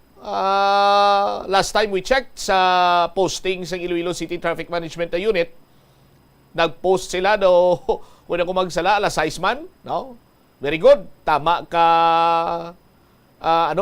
early ang ila sining advisory. Sa aton sining mga kabombo. Ti anong plastada sinadre kay matawag la nato ning pamukaw kon pamerwisyo. Ang Iloilo Festivals Foundation Incorporated gin pathag nga sila kuno nag-umpisa nga ibutang sa kagahon ng pamukaw. Ti way kamo group chat, way kamo naging istoryanay, wanyo naging mitingan nanay. Kag kadamo sa mga adlaw nga pwede butang ang pamukaw nga Lunes ginabi. Nga ti hindi man lipod sa ibalo sa mga kabumbo naton kun Lunes gani ti masako ginaya. Kay unang adlaw sa pagbalik sang mga nagatrabaho sa opisina sang gobyerno, pribado nga sektor, kag nagapanong balik man ang mga estudyante. Check tabi si Bombo Angel Tan sa iya sining follow-up report. Jel, sa report, please come in. In fact, Bombocham sa Iloilo Festival Foundation Incorporated nga sinagid man ang nagumpisa kung sa ilan nagumpisa nga ibutang ang pamukaw kada kaagahon Bombocham. Sa interview dito sa Bombo Radio, si Ms. Joyce Ravicilla sa Executive Director sa Iloilo Festival Foundation Incorporated, iya ipahayag nga sadto kung wala pa ang ISSI kung wala pa nila matikover ang mga events ng city, especially in Dangyang, sadto idmang kuno ang pamukaw Bombocham kada hapon ini siya. Kag ang pero ang plastada sadto iya nga ibutang ini siya kada pinakauna nga adlaw sa Kabigalyo, ara na kun sa Bombocham nga tradisyon, which is until now ang ginaang ginanagas nga ibutang sa first day sa Kabigalyo ang pamukaw. Sunod diri kay Ms. Ravicillas, ang pamukaw hindi man siya literal nga dapat pukawon ikaw kada aga kay ang kada individual kuno nila inaig man nga tiempo sang pagpugtaw nila Bombocham kundi ang buot silingon kuno sa pamukaw nga ara na kung naka-ready na ang mga dinagyang tribes kada time do kumaga signal ini siya nga ara na ang mga tribo handa na magpasundayag para sa dinagyang 2025 kagati with this one do nag-umpisa dito kuno Bombocham 2022 o 2023 nga timbutang ini siya kaagahon after sang misa. Nagpathag ni Ms. Ravicillas nag-umpisa ang performance ng mga tribo kay nasang pamukaw Bombocham after this sang misa, after lang nagsettle ang mga ang mga pamuluyo So nag-umpisa ang misa kuno around 4:30 a.m. and nag-umpisa ang program around 5:30 a.m. na bumot. Siyempre nagsimba man ang mga tribo sa may San Jose Parish Placer na amo man na ang ginatingwaan nila after sa misa, amo ang pag-plastar, pag-perform sa mga dancers bumot siya. Pamatenta bala ang kadahin diri sang nanging pakayag ni Miss Joyce Revisillas sa matang interview. Napatigayo na ini ang pamukaw no even years before pa nga nag-join ng ISFI sa Dinagyang. So dinapatigayon din siya. I think it's the start kumbaga pamukaw no from the word itself. Ginapukaw nato ng siyudad sa Iloilo bilang panugod na sa celebration sa Dinagyang Festival. And at the same time, ginaatungatan ni Misa Iloilo sa unang adlaw sa Misa de Gallo. Kahit ikapado, kita nga ang selebrasyon natin sa Dinagyang Festival is the kapistahan pa, no? Ni Santo Niño or sa mga bata niya sa Jesus. Isa, no? Nga ginapatigayon natin ang pamukan. At the same time, para makita naman natin ang preparasyon sa atin ng mga tribo na mag-join sa Dinagyang. Ma'am, saan ogid nga year, ma'am, nag-start ining pamukaw as part of the series of events para sa Dinagyang 2025, Ma'am Joyce? Yes, Bombo Angel, hindi lang ako sure, no, sa next year kung saan ko nagsugod. But I know, ginsugura na inyo, previous years pa, even before, sa ISFI. Okay, so bali, years before, ma'am, it's part of the tradition na, Ma'am Joyce, nga ako no, Ma'am How, nga ako no, nga mga 4:45 na nag-start ang pamukaw. Usually ginahiwatid man na init tapos ang misa. So like last year, no, hindi mo maninit katapos ang misa sa San Jose. So amugin man ng aton nga ginsukuran nga nga pagtapos ang misa amo na tayo ng pagpatigayon sa programa. Yes, that's correct. Kung madumduman ninyo last same time man ini siya.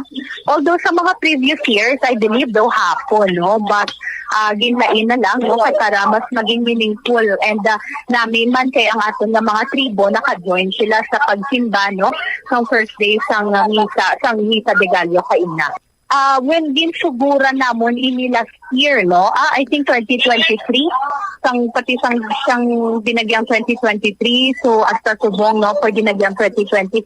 But I think previous year, sang 2020, daw hapon, no, but sa ulihig, decide naman sang March 15, no, nga himuon ini siya right after sang misa para maka-attend man sang misang aton ng mga tribo before silang sa ilang performance. Sang 2020, hapon pa ang pamukaw. Okay. Pero with this one, ma'am, magamba kita pamukaw, dugin yung timing tanga aga, amuning 5, mga quarter, 5:30 to 5:45 after the misa. Pero Ma'am Joyce, ang ambalbe, or like may mga question nga, ang pamukaw kung is around do, amo na nga time damo, naman ko na ang bugtaw, Ma'am Joyce. Can you expound this one, ma'am? Hindi man natin masiling, no, nga kung nga ituon sa bilang time sa tanan nga kasi lain-lain man ang waking up, hindi man natin wala man sang isa lang ka oras nga dara nagabugtaw ang mga tao, no. So hindi man lang siya literal nga tungod sa oras nga kaagahon, but pukaw nga ginapukaw ta ang syudad nga ari na Dinagyang ready na, no, for the celebration pag abot sa January. So it's really not about the time, no, but it's more of the meaning of the word pamukaw. Ma'am Joyce, kayo na, ma'am, after sang misa, anong oras kayo na natapos ang misa, ma'am? More or less mga kay 4:30 nag-start. So mga at least mga 5:35 do mga dira-dira. So right after, no, ginpaseto lang ang mga pumuluyo and then proceed na, no, sa programa. Oo. Muhammad Sham na pagdaan sa mga kabongbo naton si Miss Joyce Revisillas, ang Executive Director ng Iloilo Festival Foundation Incorporated. Alright. Ini si Bombo Angel Petriliertan para sa number 1 and most trusted radio network in the country, ang Bombo Radio Philippines. Basta Radio, Bombo. Salamat, Gid na Bombo Angel Tan. Now, naintindihan naton nga ti luyag sini sa pagsugod sang Dinagyang mangin meaningful ti siyempre sa Dinagyang we are celebrating sang sang pagkabunag ni Ninyo Jesus ang aton siniyang manluluwas sa pagsugod man kuno sang Misa de Gallo sa aton sini nga mga kabumbo. Tiko na muna ang basihan, tamay meaning gid man. Sa aton sini mga kuturan. Ugali kaya nang inipikto sini, no? Ginahatagan ta sang kabilinggan ang pagbunag ni Ninyo Jesus, pero natuga iya sa kabilinggan sang pagkamata ni Ninyo Jesus nga aton sini manluluwas, pero ang natuga sa aton, no? Perwisyo. Ara kita sa meaning sa pagpabalo sa pumuluyo sa siyudad sang Iloilo nga nagsugod na ang dinagyang or dinagyang season or kung ano man rin ang gusto nyo itawag sa aton sinimatag palamati. Pero kung tani ginkonsiderar nyo man ang sitwasyon diri sa siyudad sang Iloilo, anong sitwasyon ini? Una nga konsiderasyon ang traffic. Nga pananglitan, may isa ka lang iya kadalan nga siradhan, apektado ng tanan. Di ba? With due respect sa kagustuhan in terms of religious aspects ang dinagyang, wagi kita sang pag-question sinadra kag hindi naton luyag iya nga magtusmaw pa kung anong kalainan abing luyag naton pagwaon, why kita sinadira iya sa aton sini mga kabumbo. Kung tani man lang naminsar man sang malawig kag nagplano man sang insakto considering sang sitwasyon subong sang syudad sang Iloilo.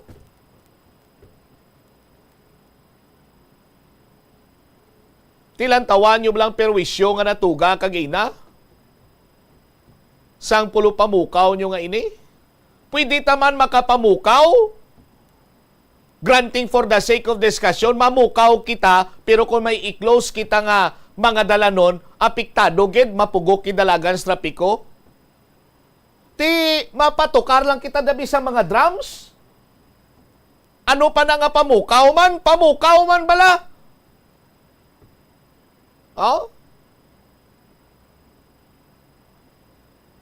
May ara bi kita sang i-organize nga isa lang katribo ang ila siniiyang drummers, amo ang maga-perform, or may pilaman sila ka-dancers dira nga mabayaw-bayaw sa nga Ninyo Jesus saot-saot jutay. Kay ginakonsiderar naton nga kung maglawig ini, apektado ang dalagan sa trapiko.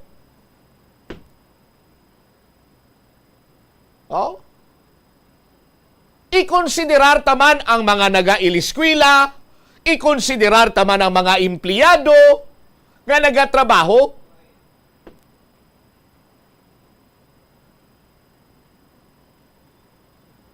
Sa aton sini nga mga kauturan,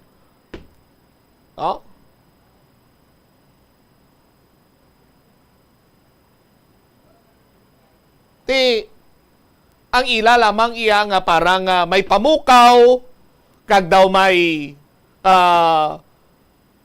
propakita dira sang saot-saot sa aton sini nga mga kabumbo, amo na Pero ang epekto sa kadamaan, perwisyo, hindi kay pamukaw. Ti mga kasubong sinitani, no? Nalabutan na kung tani ni sang utok sang mga tao from the ano ganibot sila sa FFI? Ilonggo, lipat ko Iloilo Festivals Foundation Incorporated. Kadamong sa nagabugo sa ilada, lunsay man mga profesional. Si Miss Joyce kagi man niya sa bahin sa nga media. May mga tao pang prominente pa sinadra nga tao. May mga negosyante. Tiwagi dyan nakasaka sa utok nyo nga ang pamukaw abi isurten talang, ang pamukaw abi simplihon talang, dasigon talang. Kay konsiderar taman ang mga estudyante, ang mga empleyado sa gobyerno, sa pribado sining sektor, empleyado sa bangko, so on and so forth. Nga hindi na naton iyan need nga magpangsarado pa sa mga dalanon kay gutok na dalan ta subong. Kita nyo naman ang mga ongoing construction sa mga merkado. From 4 lanes, ginimo 1 lane. 2-way pa. Oh? Tiway nyo man ina na paminsaran dira? Ngay konsiderar ina? Kag nakita naton kagina nga hindi preparado nga man nabta naton ang makatapo sa Iloilo City Traffic Management Unit, partikularmente ang mga traffic enforcer nga nagahapo-hapo sang dagan kag nagapadulong sa tagsasi ni ka mga area nga nagapugok ang dalagan sa trapiko just to manage the traffic, ang heavy flow sa traffic. Kay kung napreparahan inibanwa sa aton sini nga mga kulturan, every corner kung tani kung sa diin may ginserado, kung sa diin na antisipar nga magapugok nila ang dalagan sa trapiko, may nakadeploy na dira kung tani 1, 2, or 3 traffic enforcer. Pero subong iya wala. But silingon wala mapreparahan. Till last time we check, last size man niya nagpagwa sang advisory ang Iloilo City Traffic Management Unit. Definitely, why mapreparahan. So, amo na balay ng pamalakad subong sa syudad sang Iloilo, full of surprises.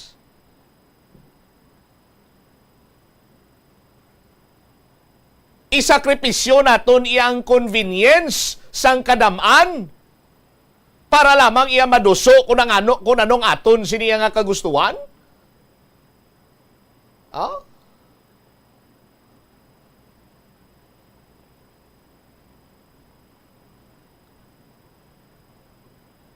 Amo na lang ganini trabaho yung palpak pa, iyo di kang garoya o.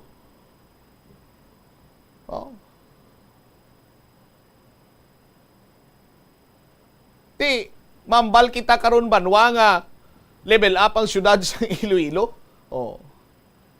Ti naga-level up gid man tuod.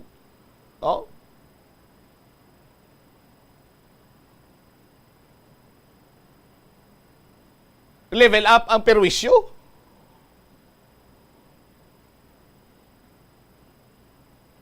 Kung tani bala maplanuhan kag maorganisar man sang maayo.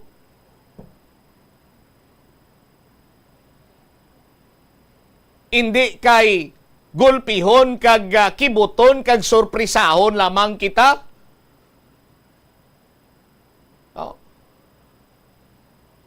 Hindi bala kon maghambal ka nga advisory gina pabalo mo ina antes, before, paman.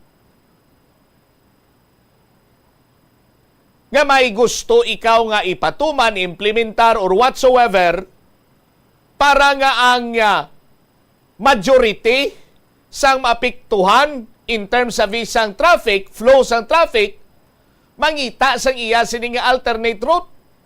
Mangita siya sang alagyan kung sa diin ti medyo mahalog-halog awato ang traffic kung mo nang aton sining concert. Pero ti anong natabo?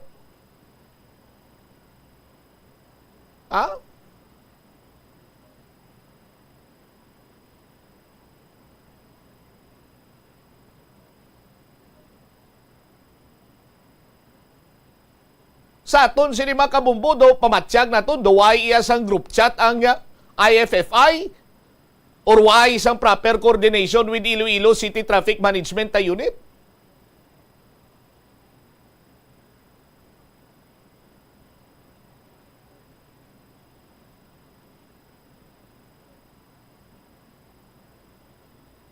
Ti maluoy man kamo? kung may mga hilikoton kamo kag kung may mga aktibidades kamo, why man yan nagapamalabag ang pumuluyo Ang aton lamang sinibanwa, well organized, well coordinated. May mga strategic planning nga ginapatigayon.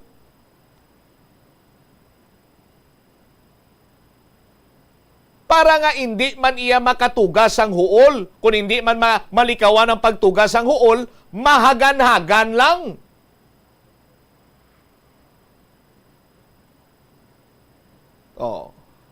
Di ba?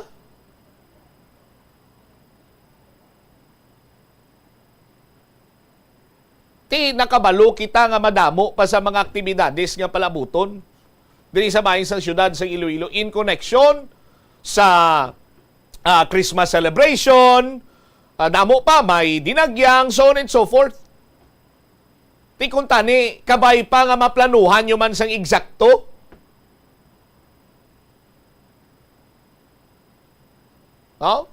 Nga hindi magkinarambutsing.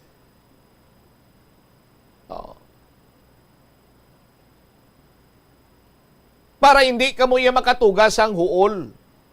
Kaghalit.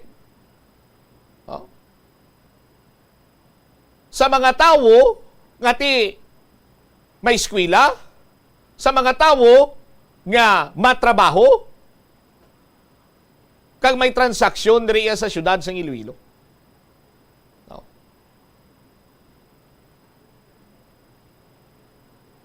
Tinagalaom kita nga kutob lamang dire nga aton sini nga pag-remind sa mga possible organizer sang mga aktibidades diri sa syudad sa Iloilo. I-konsiderar nyo gid pirmi ang estado sang trapiko, diri sa syudad. Hindi iya sila nga magpinagusto lang kamo nga gulpiada lang manirado kamo sang kunano man dira kag diin man nga dalanon. Tapos igo kamo magpabalo hours before, hindi iya nga days before. 25 minutos sa nakaligad sa takna sini nga launa diri sa pagpangalagad sang bomboanay sa udto sa DYFM Bombo Radyo Iloilo. Ingagawon ko balita ni Bomboana Andasa kay ang Archdiocese of Haro nagpanumdom nga mag-obserbar sa nagakaigo sini nga panapton sa tion nga magtambong sa misa di Aguinaldo. Kay ang iban siniya banwa bauti, maluoy man kamo ang inyo siniya nga kantuan misa na, masimba kamo, hindi kamo iya kadto sa mall or why kamo iya gin-schedule sang kagahon nga adlaw para iya nga may pictorial kag ang inyo sini nga picture ipapilit sa kalendaryos palabuton sini iya nga tuig 2025. Bombohana sa report, please go ahead. Liwas nga pahanumdom diri ang Archdiocese of Haro ang sa pagsukso kag pag-obserbar man sang nagakaigo nga panapton sa kung magtambong sang ining misa di Aguinaldo nga nagsubong gid lamang nga adlaw mambotsam up to December 24. Kag diri man sa aton mga kadina nga pag-obserbar mismo sa ining ginapatigayon nga misa di Aguinaldo nga timaiban diri nga somehow wala nagasingod sang ining dress code nga giatawag sa simbahang Katolika nga somehow ang iban diri mga hindi pwede magka-spaghetti strap actually sa mga babae nga may makitaan sa gihapon mga skirts o kung mga manubo na gid katama nga mga short skirts kag ang mga dress nga tugtog gid lamang o kung sa idalom sang tuhod kun tani kag diri man ang mga sa kalalakihan naman nga hindi pwede man diri ang mga sando gid lamang o kon mga naka-jersey lang. That's why man nga silang lan kag ginalatiwat sa mismo sa Archdiocese of Haro nga timaga-obserbar sa nagakaigo nga panapton sa tion nga magtambong sang ining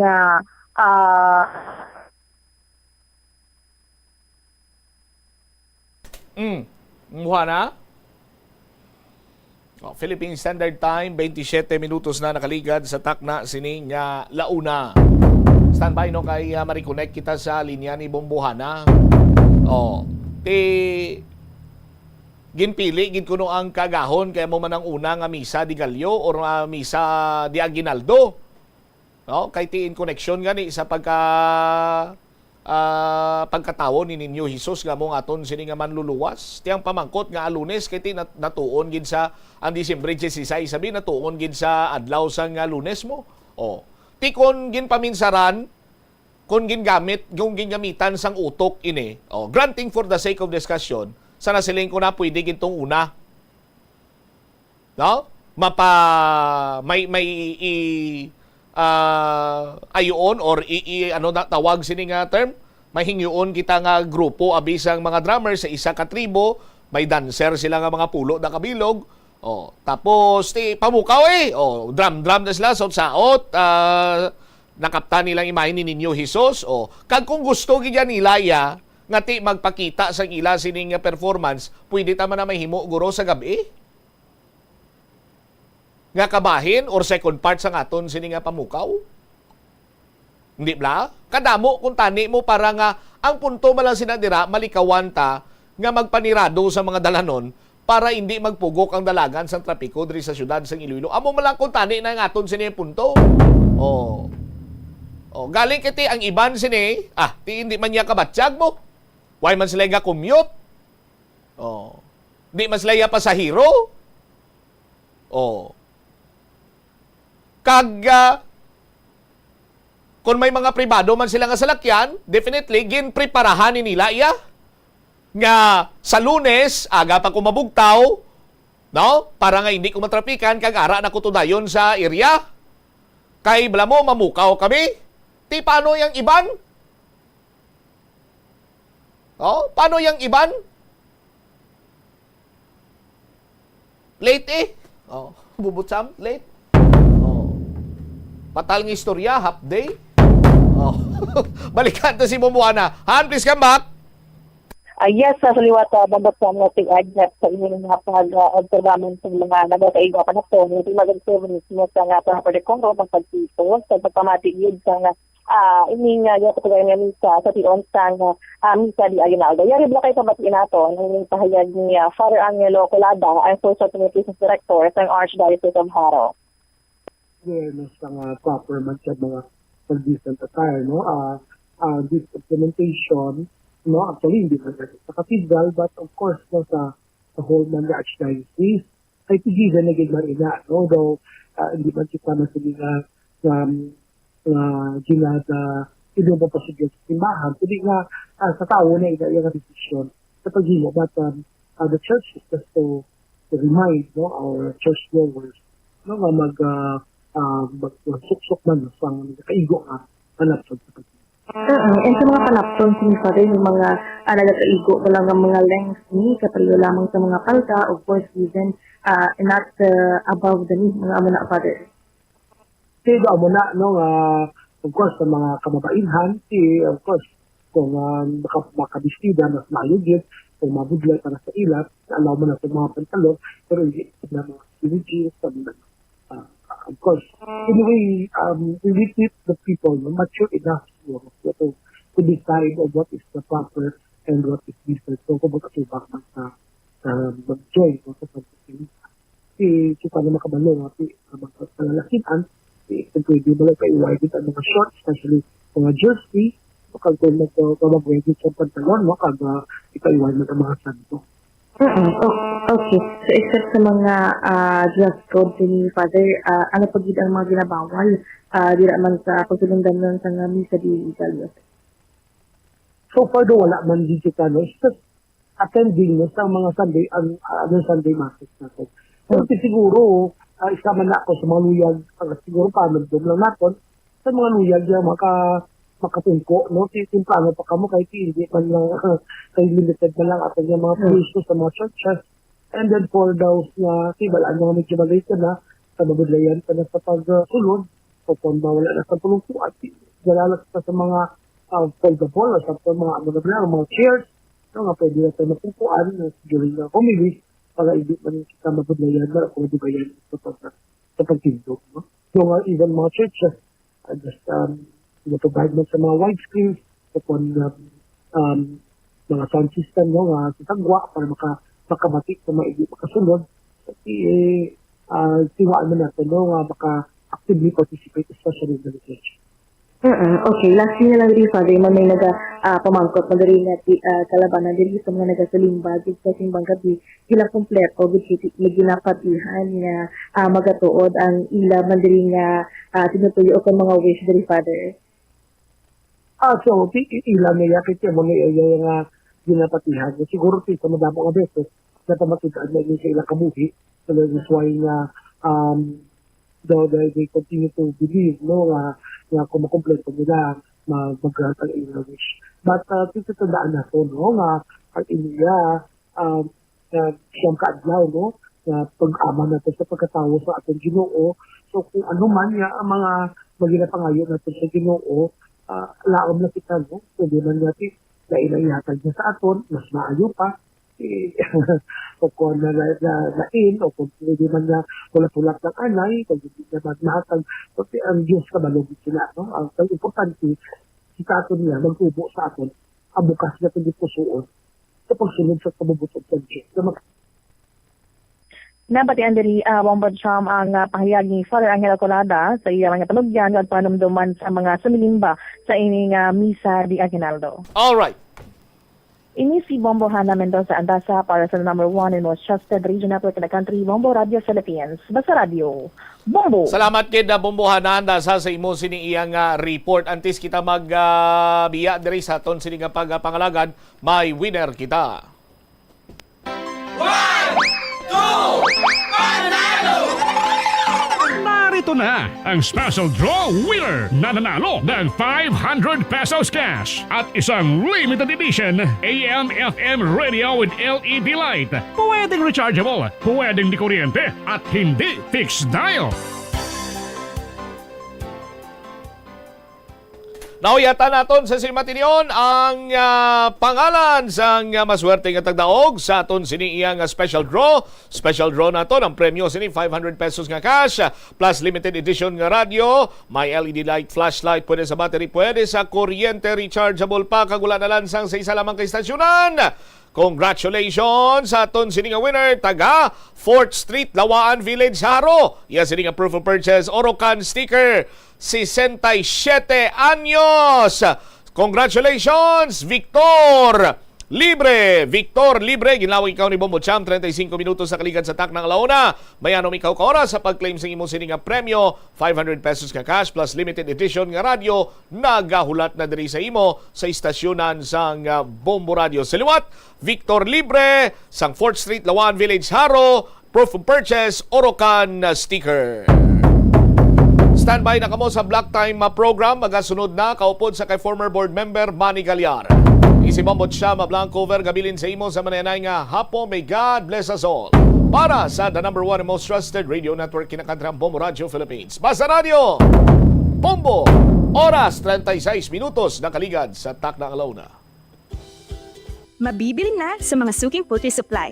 Carefeeds Poultry Feeds. Para sa masaganang pangingitlog, Carefeeds Layer. Tsak na mas maraming itlog, mas malaking kita. At para naman sa mas matimbang at mabilis na paglaki, Carefeeds Broiler. Wastong bigat at mas malaking kita. Kaya, mag-Carefeeds Poultry Feeds na. Tamang alaga sa mas abot kamay na halaga. Available na rin ang Carefeeds Pig and Pellet, Quail Layer at Duck Layer. Carefeeds, mula sa New Panay Agri-Ventures Development Incorporated, makers of Love Feeds.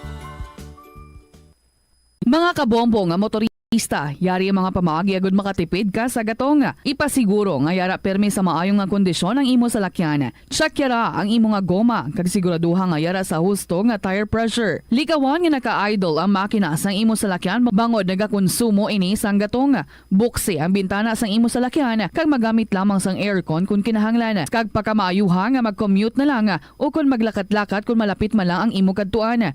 Likawan ang aggressive driving kag padalaga na ang imo salakyan sa husto lamang nga katasigon. Sa patatas, masami ginahaboy na lang nato ng panit. Suno kay Dr. Cynthia Sass, isa ka nutritionist, ang panit sang patatas sa makabulig sa increased potassium intake. Ang potato skins naga-provide man sang source sang iron nga isa ka essential mineral nga ang primary function nagalakip sang pagsuporta sang red blood cell function. Ini nga cells naga-contain sang dako nga amount sang hemoglobin, ang protein nga naga-bind sa oxygen halin sa ginahaklo ang hangin kag ginadala ang oxygen sa bilog nga lawas. Nakahibalo ka bala nga ang color ang makaapekto sang imo nga modo? Santo sa pagtuon sang American Home Shield, mayara sang correlation ang color kag mood. Kaangay sang pula nga nagapataas ang blood pressure kag heart rate. Apang mas maayo ang duag nga pula kunyara ini sa kusina, bangod mas nagapagana ini sa pagkaon. Ang shades nga blue kag green ang ginaabiso sa mga psychologist nga nagakadapat yara sa sulod sang imo kwarto, bangod ini ang nagapakalma sa paminsaron sang tawo.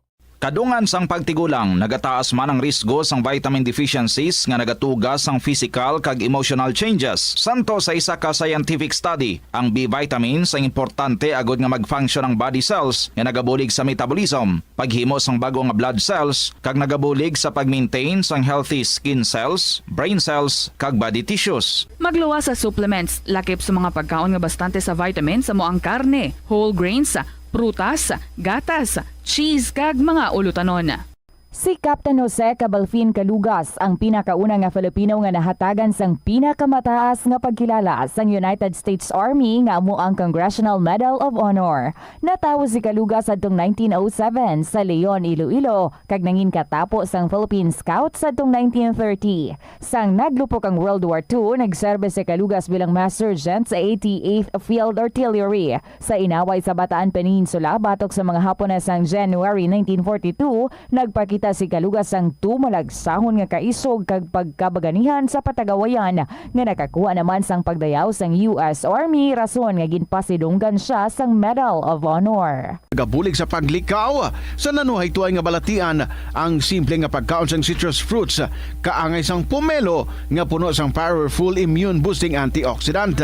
Ang pomelo ang puno man sang lycopene, isa ka anti-inflammatory, anti-aging antioxidant nga nagapanami isang supat.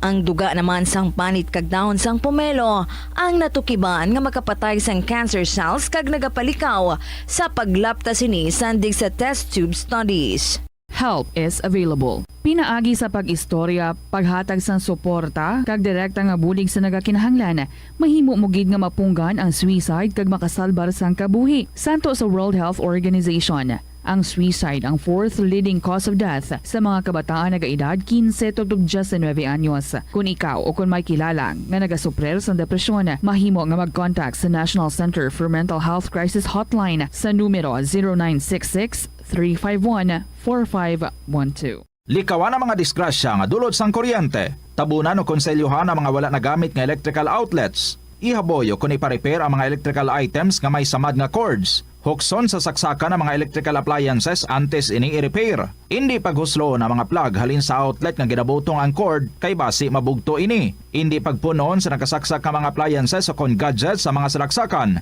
Hindi magtandog sa electrical appliances kung basa ang imo mga kamot. Likawan ang pagsaka o kon pagtandog sa puno o kon sangasang kahoy nga may nagalaylay nga kuryente. Siling nila ang pagpanigarilyo nagapaitom sang bibig. Pero hambal mo naman, wala mo na ko nagapanigarilyo pero nga ay itom gihapon ang lips ko haw. Yari ang sabat sa eksperto.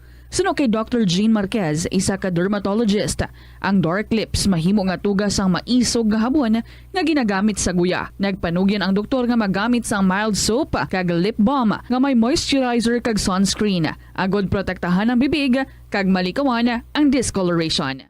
Yari ang mga importante kag praktikal nga mga pamaagi agud makakinot sang tubig. Sa kusina, magamit sang yahong o kon labador sa paghugas sang mga ulutanon o kon prutas. Magdesignar sang baso o kon water bottle agud gamiton sa bilog nga adlaw agud indi magsigi panghugas sini kada matapos ang pag-inom. Kung aksidente nga may nahulog nga ice o kon yelo, indi ini pag-ihaboy. Sa baylo, ibutang ini sa mga masitera sang tanom. Kung may bilin man nga yelo o kung tubig sa baso nga ginimnan, tipunon ana ini sa balde agud ibunyag sa mga tanom antes hugasan. Ang Ilonggo nga si Eugenio Eugene Torre amo ang unang nga Filipino. The following is an independently produced program. The opinions expressed by the commentator and his guests for the duration of the program are solely his own and not that of the station, its managers or owners. Sa bilog nga kapluan sang Pilipinas sa launa 42 sa kapunanon. Kamusta mga suki naton sa kanginan, mga kautoran naton sa 180 ka barangay diri sa siyudad sing Iloilo, sa 7 ka distrito sa siyudad sang Iloilo, kag sumugman sa bilog nga probinsya sang Iloilo, kag tob-tob sa malabutan sa sining pagwagwag sang Bombo Radio sa mga viewers naton sa bilog nga kalibutan. Nagapamati kamo diri sa Bombo Radio sa aton sining nga Black Time program. Diri sa aton sining nga palatuntunan mga kabiyanan, kabay pa nga nakapanyaga ng tanan, kay napang tagpalanyaga, kag nagapamati na ang pila ka mga kautoran naton sa mga kabalayan dira, kag mga suki naton sa tanan nga public market. Kamusta mo tanan-tanan? Lunes nga edisyon sa aton sini palatuntunan, Disyembre 16. Unang adlaw mga kabiyanan ang Aguinaldo Masis sa bilog nga simbahan diri sa bilog nga Pilipinas mga kabiyanan. Ang simbang gabi karon ay sa gabi kag ginumpisa na kahapon sang gabi mga kabiyanan. Way man nagadungan ang ila sining time, mayara alas 6, mayara alas 8 ang ining simbang gabi. Ang misa ni Aguinaldo mo man, no? Mayara alas 4, may alas 4:30 nga pag-umpisa mga kabiyanan, pero nagadugok ang pila ka mga kautoran naton sa mga nagakalinlain nga mga simbahan. Ang iban nga simbahan sa aton ipayag alas 4, ang iban niya alas 4:30 nagaumpisa mga kabiyanan. Bauti diri sa palibot sa siyudad sa Iloilo, kag hindi malang diri sa siyudad sa Iloilo, sa bilog nga Pilipinas mga kabiyanan. Ang daigon daw halos gabi-gabi ginagyan kasang nagadagaigon mga kabiyanan. Kinana preparar gid sang inog tag mo dira, no? Kay manti Pasko mo lang tanan ni Pasko mo lang tanan ni sa sadya mo lang ni kanta-kanta nami gani mati kanta sang nagadaigon mga kabiyanan. Ang sa piyak nga bayan baw nagabanag ang mga Christmas lights kag subong Christmas lantern nga matahom lantawon mga kabiyanan diri sa syudad kag probinsya sa Iloilo. Diri sa aton Diversion Road, syudad sa Iloilo, may giant Christmas light mga kabiyanan nga makita kita kag mga plaza publika naton katahom sa mga Christmas light nga makita naton mga kabiyanan. Ang Christmas party daw halos adlaw-adlaw kinanaganagan lang kaon sang mga matambok mga kabiyanan, kay manti nagataas ang imo sini nga kolesterol. Kataas yung mga kolesterol mo, sugid ka lang, kaon ka bladlaw sang tambok, bla kung magtaas kolesterol mo. Kadamo sang mga happenings adlaw-adlaw mga kabiyanan. Amo ginakon sa bulan niya sang Disyembre, amo ning pinakamasadya, pinakamadamo happenings sa bilog nga tuig, ang bulan sang Disyembre mga kabiyanan. Tipila na lang kadlaw na bilin na mga 14 o 15 días na bilin, makapangamot na ang 2025 mga kabiyanan. Kag nagapangamot naman ang palaboton nga Mayo 12 nga eleksyon. Dugay na preparar sa iba na diri lang sa aton sa syudad kag probinsya sa Iloilo. Dugay na preparar nila sang eleksyon ti amo na siling ta kun way ka ni kwarta galibog ulo mo. Ti eleksyon sinada kun way ka lang kwarta hindi ka na maglagan. Kay matigalingin ulo mo kun hindi ka makita kwarta, ngay gastos mo sa eleksyon. So ina mga kabiyanan, dali na lang kapangamot na mga 5 ka bulan balaan tanan ni tanan sa piyak nga bayan padayon ang kauswagan sang syudad. Litas continue to rise syudad sang Iloilo upod kay incoming mayor paano niya dua malanding niya sa City Hall as incoming mayor Inday Raisa Triñas mga kabiyanan, upod sa iya sini nga vice mayor si Vice Mayor Jeffrey Ganson kag 12 ka mga kandidato sa pagkakonsehal mga kabiyanan. Tanan sila lusot lusot sila tanan kay manti ara sila sa Team Uswag mga kabiyanan sa pagpamuno ni Mayor Jer Triñas kag subong man ni incoming Mayor Inday Raisa Triñas mga kabiyanan. Padayon ang kauswagan ang progreso sang pamilyang Ilonggo, Uswag Iloilo. Welcome to the City of Love mga kabiyanan.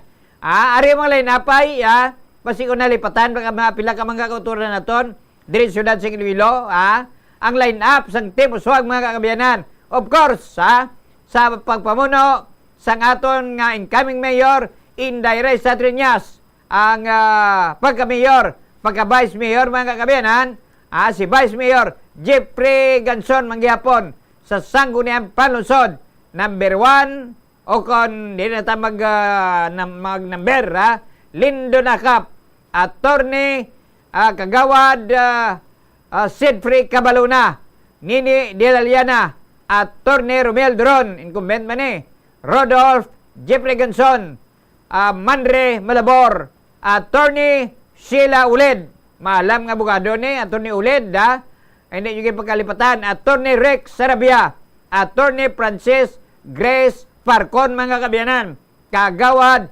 Miguel Triñas, Kagawad Johnny Yang, Forever Young, si Kagawad Alan Saldivar mga kabiyanan.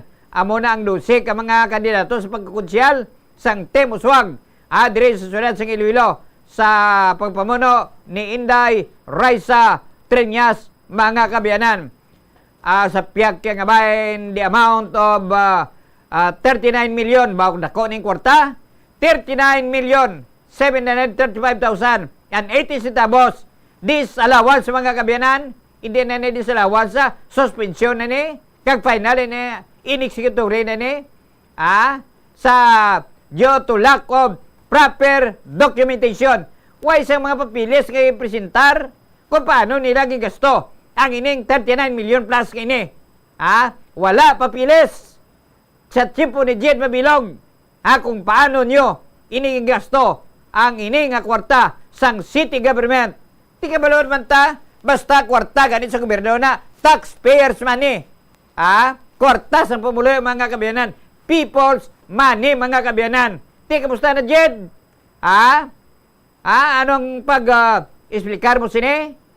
Sang sining 39 million plus kini nga disallowance, suspend na inis sang komisyon ng audit, ang balanta na karon dugang mga kabiyanan diri sa aton sini palantutunan kag subong man another highly questionable transaction under Mabilog administration, ang disallowance amounting to 1,068,111.41 centavos nga kunta ni ini para ini sa withholding tax. Hawiran tani sa syudad sa Iloilo mga kabiyanan, hawiran tani sa city government nga balayran sa kontraktor ang withholding tax ini, pero wala ini gin-withheld kag ginubos nyo hatag sa kontraktor during sang incumbency ni former Mayor Jed Mabilog mga kabiyanan. Di ang medyos posible sang kuha sini, inapabalik ini ang sobrang sa kamilyon sang kuha sa city government nga ibalik nyo sa kaban sang syudad, bayran nyo sa kaban sang syudad mga kabiyanan. Tidugay na ni 2015 pa ini mga kabiyanan nga transaksyon kag ini sa ato nang ipahayag nang in final and executory. Wala man sang appeal sa Court of Appeal ini ang 39 million kag 1 million nga disallowance. Klaro ini mga kabiyanan nga graft violation sang Anti-Graft and Corrupt Practices Act. Hindi pwede nga bayran-bayran lang. Dapat ipangakusan din sila. Tiyang mga tao, iyang mga persona nga liable sa sining transaksyon. Ang mga responsable ng mga tao nga nagpilirma sa sining transaksyon mga kabiyanan, accountable officers, si Honorable Jed A. Patrick Mabilog, City Mayor, ang iya sining partisipasyon sa transaksyon. Nag-approve siya sa authority to debit the account of the Iloilo City Hall mga kabiyanan. Gitagaan nila sa card ni, debit card. Pagkatapos, amo ni withdraw mo to sa pagkita mo sa bangko to, tagaan ka authority sa City Mayor mga kabiyanan. Kwarta na. Mabayran ka na. Amo ni natabo. Ang number 2 nga accountable officer mga kabiyanan, amo si Mr. Norlito Bautista. Norlito C. Bautista mga kabiyanan. Then City Administrator amo man ni siya ang signatory sa authority to debit the account of the Iloilo City government, mga kabiyanan. Baligin withdraw nila sa bangko ang kwarta sa syudad sa Iloilo nga naka-deposito dira sa bangko, mga kabiyanan. Amo ni ginahimo nila, amo ni ang debit account of Iloilo City government. Ang ikatlo, mga kabiyanan, nag-retire din siya, si Carolina B. Diqueria, then OIC, Assistant Treasurer sa syudad sa Iloilo. Di nag-retire na din sila. Ako din, di na yan si Diqueria ni mga kabiyanan. Kuha, na po nawagatang komisyon na ulit sini, dapat ginendorse na ni sa ombudsman nga kaso.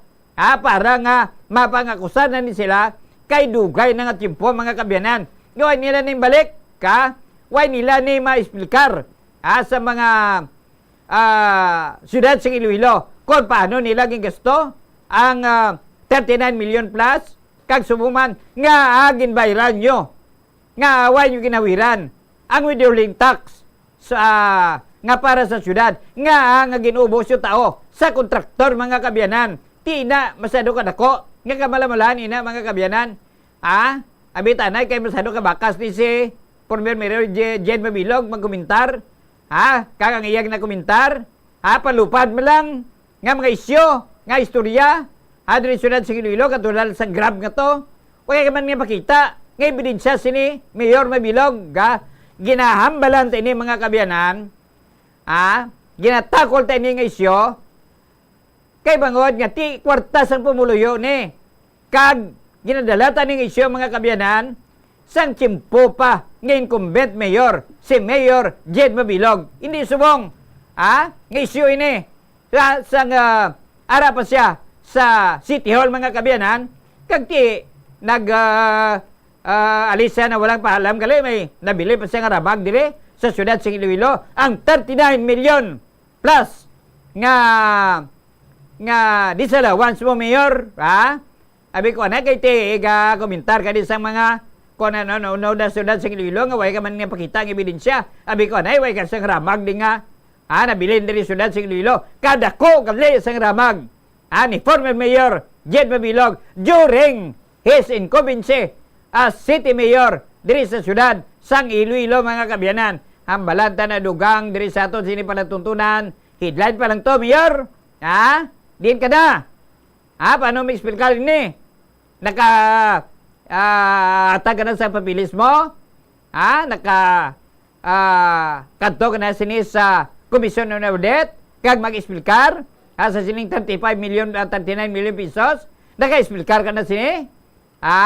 Sa sobra 1 million? Nga ginhatag nyo sa kontraktor ang para sa withholding tax nga para ina sa syudad sa Iloilo nga huidan ina. Inyo ginubos nyo. Isa ina kadako nga krimen, mga kabiyanan, ang ginimo nyo sa mga pumuluyo diri sa syudad sang Iloilo, mga kabiyanan. Hambalan ta na dugang diri sa aton sini palatuntunan samtang nagangahanan magita, mga kabiyanan, sakay former kagawad Lindon Akap, no? Ang kandidato man sang Team Uswag kuanta sa pilag ka mga panaysayon sa iya sini nga kandidatura ara sa aton nga linya si former kagawad Lindon Akap. Kagawad, good afternoon. Live ko subong sa Bombo Radio. Good afternoon, kagawad. Good afternoon, good Sir Manny, no? Good afternoon sa imo, pagpalabati sa imo bantong nga programa subong hapon. Kamusta ka, kagawad?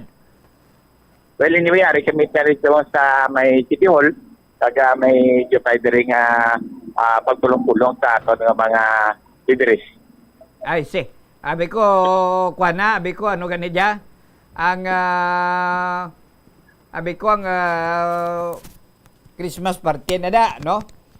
Kagawad, kadtog kita sa imo dira, no? Nagtawag kita sa imo. Kay manti kandidato ikaw sang Team Uswag, sang una, isa ikaw man kagawad diri syudad sang Iloilo, kag pagkatapos naguntat ka sa pila ka mga eleksyones, no? Nga nagbalik ka bilang konsyal diri syudad sang Iloilo nga nagdalagan ka kagawad. Well, Sir Manny, sa 2022 naguntat kita, no, pagkatapos sa mga 15 anyos nga ato pagserbisyo So naunta kita sa 2022 kag sa subong ginkuha naman kita ni Mayor Jerry Treñas kung gusto ko magpangalagad. So sino may pwersa pa man kita kag kadugon sa akon nga mga eksperyensya kag kinaalam no tungod sa pagserbisyo sa pumuluyo. Kaya ini nga profesyon bilang politiko, hindi lang ini kay paswerte-swerte, no? Ako din ini gintunan, no? Nagkuha ako sa master's degree in public administration. Magluwas ako duha ka kurso nga medical. Ako din kuha nga master's degree in public administration para din sa pagserbisyo sa pumuluyo sa siyudad sa Iloilo. So handa din si Kagawad Akap, Sir Manny. I see. Ang siling mo nagkuha ka sa kurso nga medical, Bisbayo, kung naka-proceed ka sa medicine? So isa ako ka registered medical technologist, kaga registered respiratory therapist by profession. Kaga amoy na no, kaga bilang ako man gusto ko gid nga makaserbisyo sa pumuluyo bilang public servant, nagkuha ako sa master's degree in public administration, Sir Manny. So that is why nga ginanda ako ginakaugalingon ko para sa serbisyo publiko. Hindi lang basta lang yes or no lang, no? O kung natatawag natin sa palagpat lang ang pagserbisyo.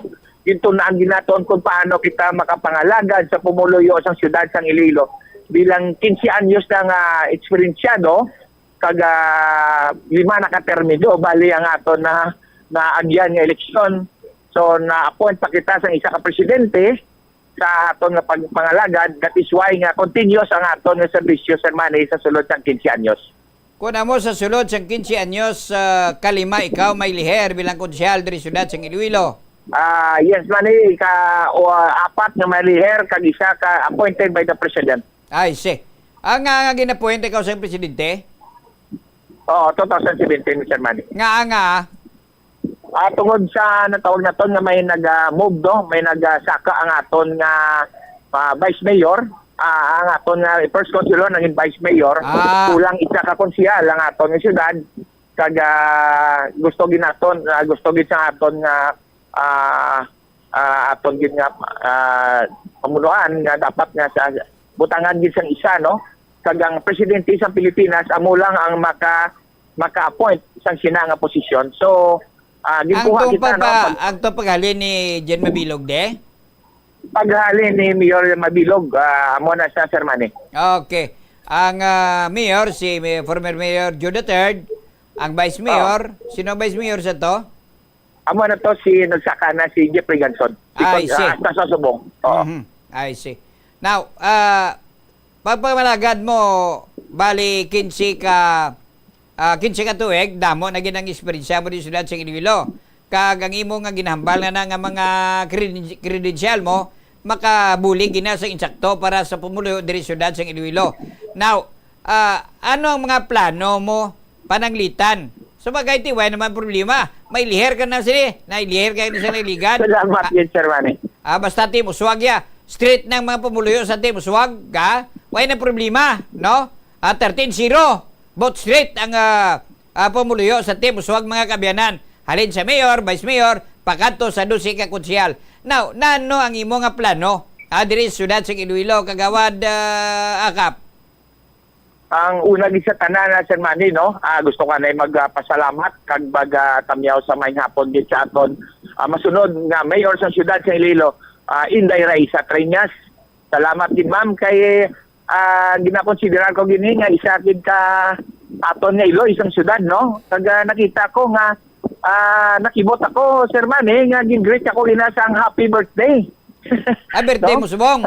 Tang isa nagligad nga adlaw na dumduman pa yan ni Mayor soon to be Mayor naton Raisa Treñas. So dinumdumon kag matinatapon gid nga kasi sa mangin mayor naton tumatabo dire sa siyudad sa Iloilo. Tiko ba mo gali ni mag-greet man ko sa imo nga belated happy birthday. Pila na edad mo subong nga kagawad? Bao, Sir Manny, subong dual citizenship nako kay subong ika-60 ko gid nga adlaw, no? Bali, senior citizen na si Kagawad Akap for the first time. Senior citizen pero Basko gyapon. About daw siling nila dayo daw 50 taon ka talangaw. Asing ko guro tungod nga akong konsensya, no? Nga ako niya nga personalidad wala sa may ginatago diri sa siyudad sa Iloilo. Open book ako, Sir Manny. Pag makatulog ako sa Mayo kay wala ako sa tatawag nga pukaw nga konsensya, no? O kung ano man nga bagay nga kisa hindi kita katulog kung ginapaminsar naton permi. So matarong ang aton pangimanwa, kaupo subong sa aton na pinalangga nga Mayor Jerry Treñas, kag ang aton masunod nga kongreso nga baling nga Mayor sa Siyudad Chile si Ma'am Raisa Treñas. Okay. Now, ang oras sa Bilog nga Kapuluan sa Pilipinas las 2:03 sa kahaponanon. Nagapamati ka mo mga kabyanan kay Kagawad Lindon Akap, no? Din gani ang imo nga distrito gid Kagawad? Taga distrito ako sa Aribalo, no? Sa pagkamatuod Sir Manny, no? Ang aton gani nga plano, no, sa siyudad sang Iloilo, mga suportahon nato ng aton nga Mayor Raisa Treñas, sa iya pagpangimanwa si Kagawad Akap nakapasar na sang sobrang 400 ka resolusyon kag ordinansa sa siyudad. May nagduwa ako ka ordinansa nga gin-award, no, ang aton nga bali mga breastfeeding room in the workplace, no, nga gitagaan gid award sa aton Department of Health, kag ang aton nga ambulance store ordinance, no, kag dayaw gid sang DILG ambulance. So, ano to?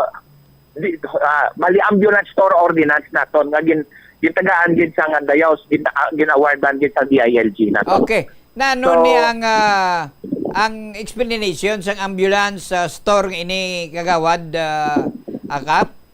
Well, ang ambulance store naton gin-create na kon ining ordinansa kay nakita naton sa pagpatahom sang aton nga downtown sang una nadalasa ang aton mga street vendor. Nadalasa sila to the sense nga madulaan na sila sang pangangabuyan, no? Kaya ang ila pangangabuyan ara sa dalanon. So ginhimo ko ining ordinansa nga kung pwede nga ang aton nga mga kiosko, ang aton nga mga lamisa-lamisa may rida, no? So botilingon maka agi-agi lang sila sa sina nga mga dalanon nga hindi sila maka-obstruct sa mga traffic nato, no?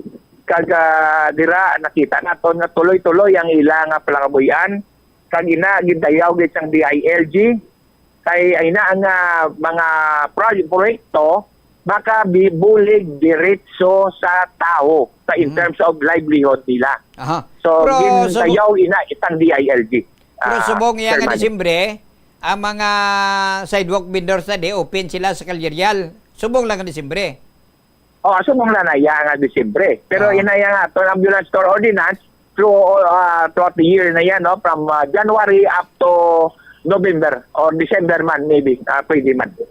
I see. Pagyapon. So, namin ni kay pabor gini sa mga sidewalk vendors na ton, diri sa siyudad sa Iloilo, kay kadamo ni sa ilang Kagawad, no? Nga mga sidewalk vendors na to, namumlan ni pangabuyan nila ang bligya na sinidalan? Amo gid ang mga kini sa nagapangabuhi sa dalanon naton, damo, no, iba na raman sa mga ikat sa plaza naton. Biskan diin lang ang lugar, no, may mga ambulance store kita, kag gina-regulate and control naton. Kay kung in kaso may mga outbreak sa mga balatian sa sina nga area, kag ina nga ambulance store amo yang cost ang nagtuga, automatic mabalaan naton pag hindi na magadamo ang ina nga mga problema naton diri sa syudad kon in terms of sa ikaayong lawas. Bali ang imo yang mga ordinansa ang ginahimo mo diri sa syudad sa Iloilo, parte ina gyapon sa imo nga linya. So mapos gid nga mangita sang solusyon sini kon amo ni nga mga sistema sa imo ni ordinansa kay manti linyada mo. Amo gid na, no, kag Sir Manny, no, aton paging tutukan subong aton nga mga subong gina-assign sa ako ng mga senior citizen. No, kung kita magtigayon nga magpungkoliwat senior citizen, no, sa mga ang aton nga mga nalin sa kabataan from womb to tomb. Alin sa kabataan ginabusong pa lang pakadto na sa pagtaliwan sa aton nga mga katigulangan. So amoy na mga programa subong aton butangan himuan sa mga ordinansa o kundi solusyon para masuportay na kag mapabaskog ang aton nga mga programa nato sa siyudad sang Iloilo. Dali lang ang senior citizen halin sa bata pagkatos tigulang, no? Senior citizen, no, tapos ang from womb to tomb halin sa kabataan alin pa lang sa ginabuso pakadto sa ato nga pagtaliwan. Ti, paano mo na himuon ang ordinansa? Anong Well, anyway, sige. sige. Ang mga aton nga ordinansa nga aton proteksyonan naton ang aton kabataan. Timuan naton sa mga layi nga maproteksyonan ang aton kabataan. May ara na kita, Sir Manny, dira nga ginapreparar nga mga ordinansa. Makibot na lang aton pumuloyo, no? Kay unique ini kaga siguro sundon ini sang bilog nga Pilipinas. Kay ini nga mga ordinansa hindi mo pa makita sa ordinansa sang iban nga mga syudad o kon mga munisipalidad, Sir Manny. Okay. So mayugid kung mahimo mo na tanan, no, pag daog mo para ma-benefisyuhan ng mga pumuluyo diri, mga senior citizens, halin gid sa busong pa ni nanay nila pagadto sa tigulang nga magmuna nga benepisyo nga matag sa ila kagawad. Amo gid na, Sir Manny, no, kag labi na gid sa senior citizen naton kadamo sang problema, no? Kadamo sang problema sa senior citizen kag hope nga ang ato national government together with kita nga sa local mag-work hand in hand para ma-resolve ina nga mga problema kay mga natawag bala naton nga mga daw na misunderstood bala o kung na misunderstand man dira ang mga programa kag patakaran sa ato national kag lokal na Sir Manny. Okay. Daway naman ta sang pamangkot sa imo, alang gid pa ang chiputa taga kagayunan na lang ang imo nga parting words sa mga pumuliho diri syudad sang Iloilo, kagawad, no? Para nga ati makakampanya kadayon makapamugno ka sila kagawad. Salamat ni Sir Manny, no? Kag iniliwat si kagawad ninyo Lindon Kap Akap. Ginadala ko ni Sir Manny ang kap tungod isa ako kakapitan sang una. Bisan kita nako na nga aton archivo, gila ko gid ginakalipatan nga bilang kapitan ako sang distrito anay sang digti sa kapitan dito sa distrito sang Aribalo, no, sa barangay Muhon. So pinakagamay nga barangay sa syudad sang Iloilo, pero nangin konsihal sa syudad kag nag-perform gid sang maayo Sir Manny, si kagawad nyo Akap.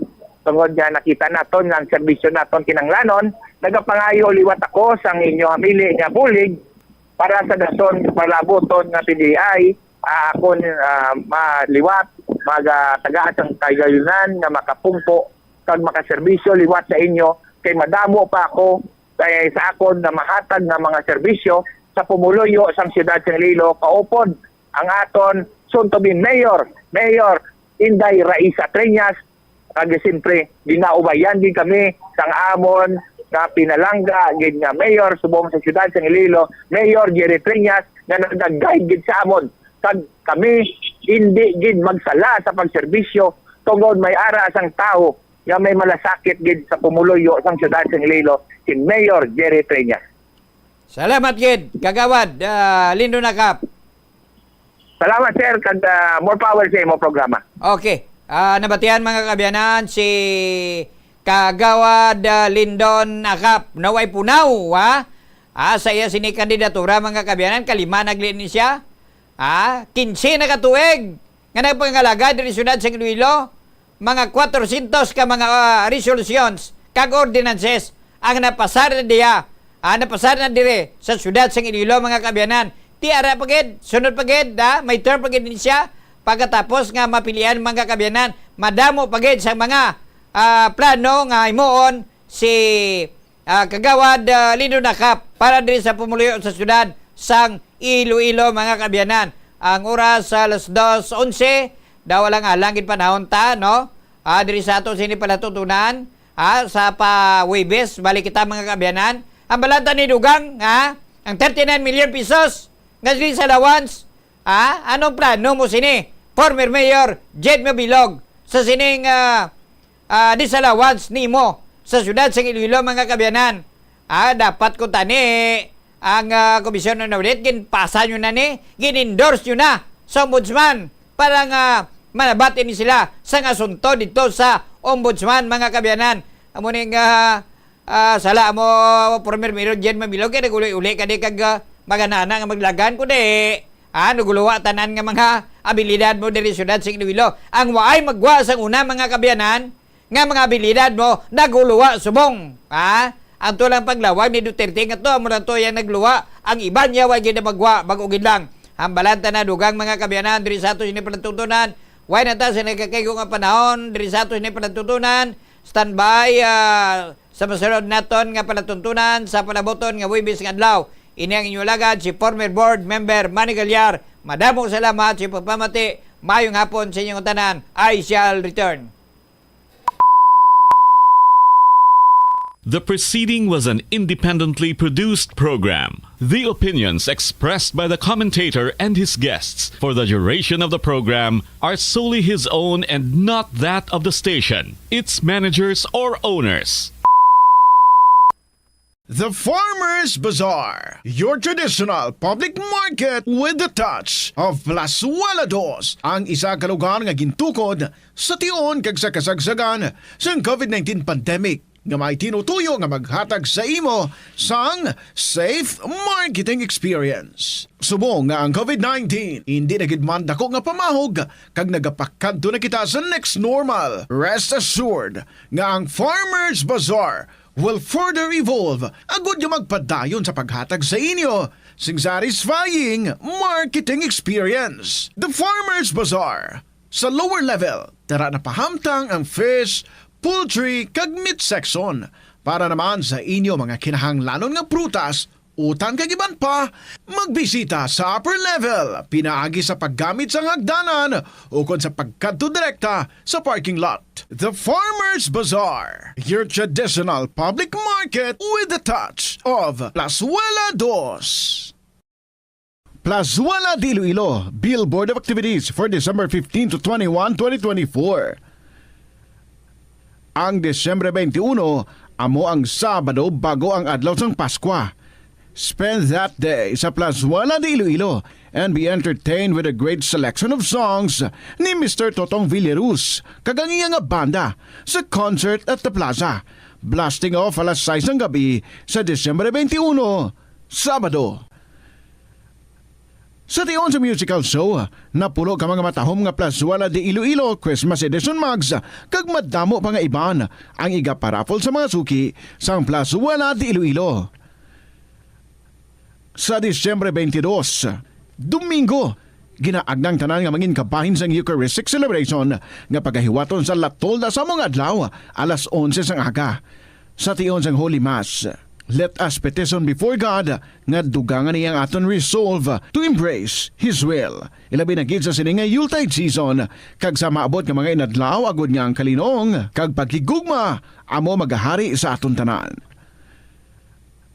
Sa Disyembre 25, ang tanan ginaagda nga magtambong sa misa nga pagahiwaton sa Latolda umpisa alas 11 sang aga to celebrate and honor the birth of Jesus Christ, the light and the Savior of mankind.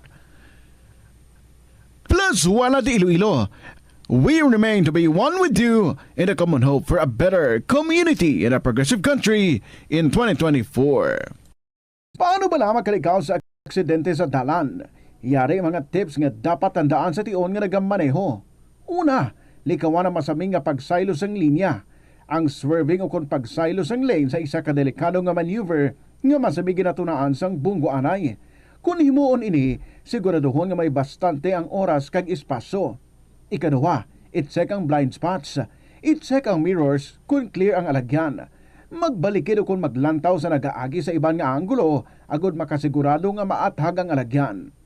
Ang responsable nga driver ang masaming nga handa sa anuman nga aksidente. Kabahin na sang pagkaresponsable ang pagkuha sa nga insurance agud masigurado nga may peace of mind sa dalan.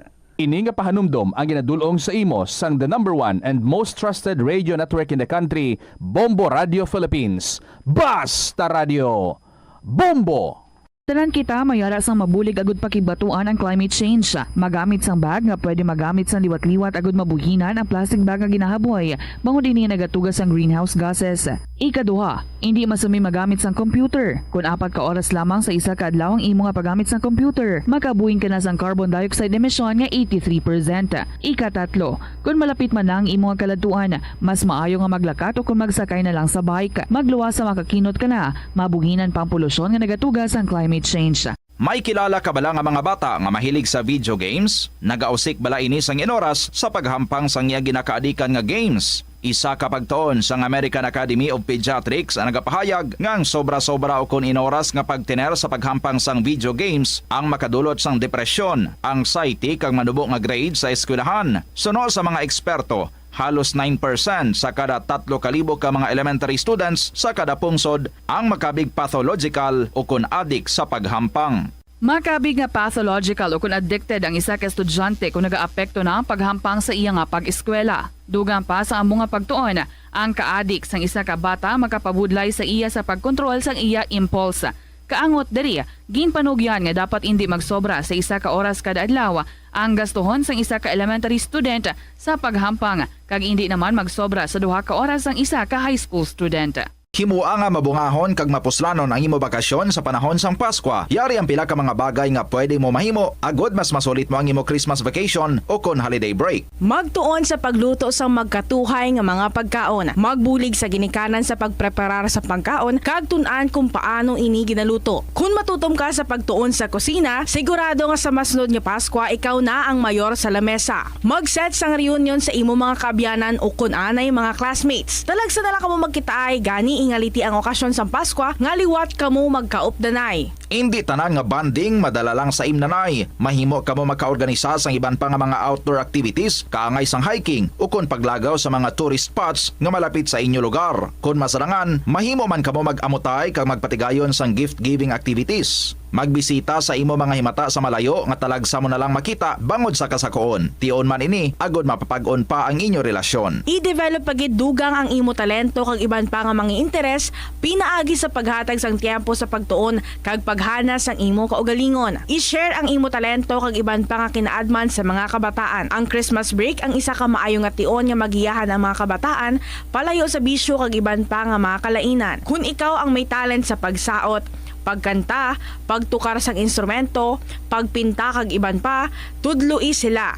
Mahimo mo man sila nga matudloan sa mga hilikoton sa sulod sang balay nga masarangan nila agod makatuon sila nga magtungod sang responsibilidad sa ulihi. Ini nga pahanumdom ang ginadulong sa imo sang Bombo Radio Philippines, ang pambansang radyo ng Pilipinas kag #1 radio network in the country.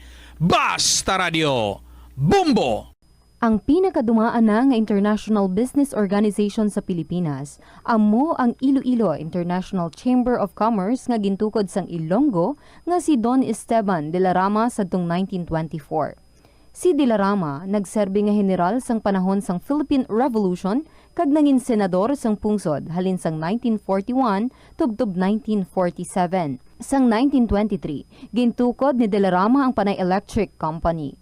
Magluwas sa interes sa industriya sang kalamay kag kuryente, gintukod man sang ila kompanya ang De La Rama Steamship Company Incorporated sa Iloilo nga mo ang nagbiyahe sa Iloilo kag Negros.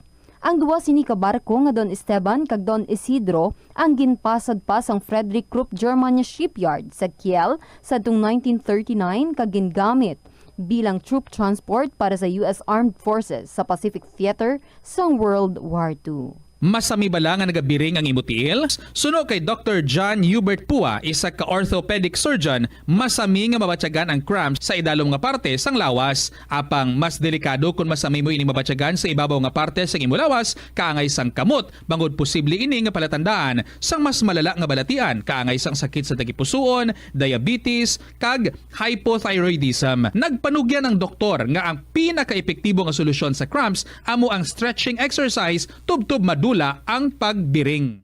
Sa sulod sang panimalay, gina-practice mo man bala ang good manners and right conduct?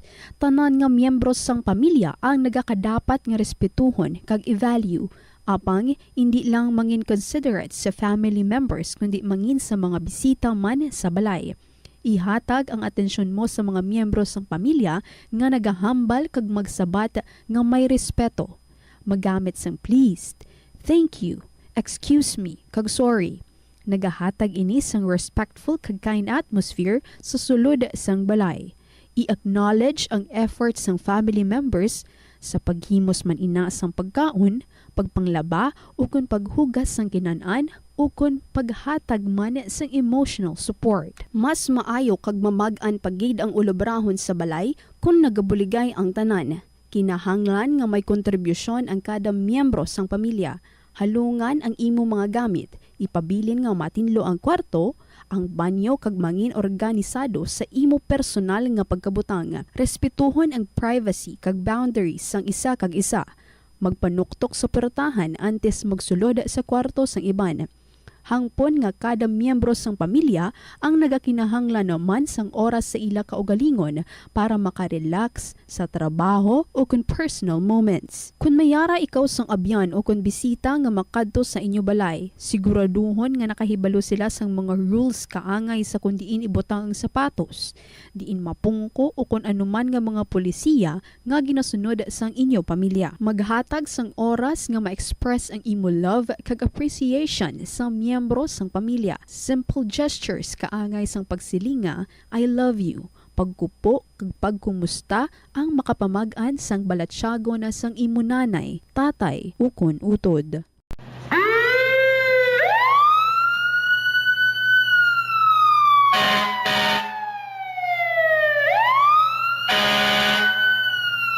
Yari ang mga tips agud nga malikawan ang sunog sa balay. Ini pagpabayaan ang kusina samtang nagaluto. Kung kinahanglan nga magbiya sa kusina, siguruhon nga may mabantay sang pagkaon nga imo ginaluto bangod sinigundos lang ang pag-ibwal sang kalayo. Taguon ang anuman nga flammable products sa husto nga lugar. Ang household cleaners kag items kaangay sang hairspray o kung shaving cream ang delikado kung i-expose sila sa source of heat. Ibutang ang mga ini sa cool area. I-maintain ang mga... Ito ang Bombo Radio Philippines. Fully digitalized. Numero 1 sa balita, komentaryo, drama at serbisyo publiko. Bombo Radio Philippines. Bombo Radio Philippines. Ang inyong #1 at most trusted radio network in the country. Basta Radio Bombo! Hello mga kabombo, good afternoon good sa inyo. It's 24 minutes after 2 o'clock and today is a beautiful Monday. Nag-start na ang simbang gabi. Kumusta man? Nag-enjoy ka mo? I hope ha, nag-enjoy ka mo yan sa misa. Kag na-feel nyo gid ang misa, hindi ang after sang mass. Anyway, this is Tita Regine. Welcome sa kahapon lamang program. Let's check ano na kita kalapit sa Pasko. Christmas is a time for sharing. Giving gifts for everyone. What matters now is this Christmas we share the love.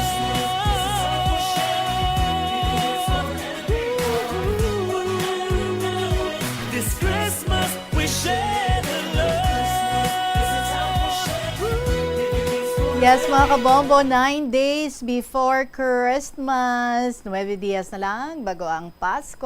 Today, nag-start kay inasang aga ang simbang gabi. Ang iban dira, no? They make it as their promise nga ti kompletohon ang 9-day nga novena masses. So, I hope you can make it ha. Wala sa vlog kag matuman nyo gid ina. And to those naman nga na-miss ang kainang simbang gabi, well, may 8 days pa para nga makahabol.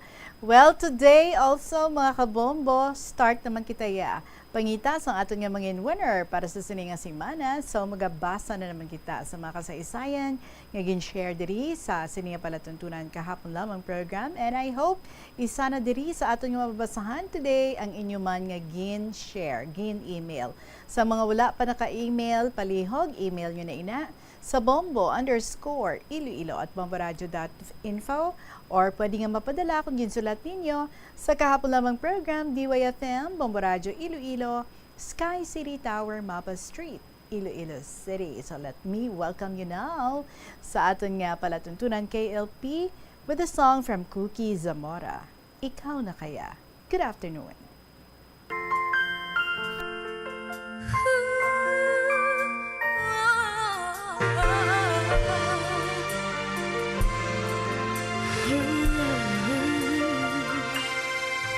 Hindi natin maiwasan na magmahal na lang bigla. Puso ay sunuran lamang sa kanyang koba. Sa hindi malamang dahilan, siya'y merong nakita. At sa isang ngiti lang ay lahat nagbago na. Ikaw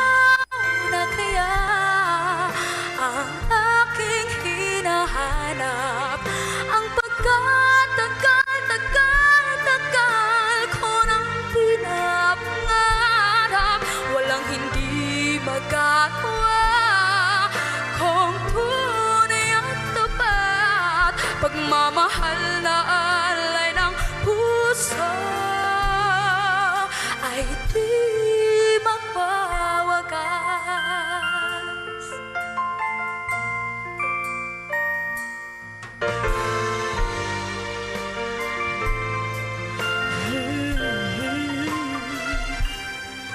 Minsan ang isang simpleng ngiti ay mayroong saya, isang tapat na hangarin at pangakong dakila.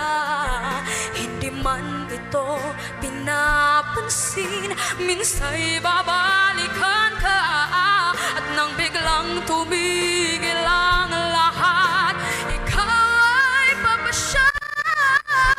Ikaw na kaya ang aking hinahanap, ang pagkatagal ko nang pinapangarap, walang hindi magagawa kung tunay ang tapat, pagmamahal na alay ng puso ay di magwawagas. Ikaw na kaya ang aking hinahanap, ang pagkatagal ko nang pinapangarap, walang hindi magagawa kung tunay at tapat, pagmamahal na alay ng puso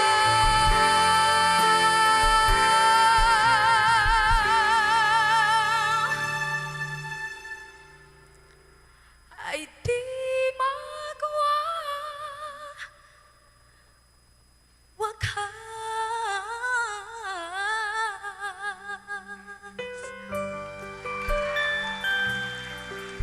Ooh, yeah.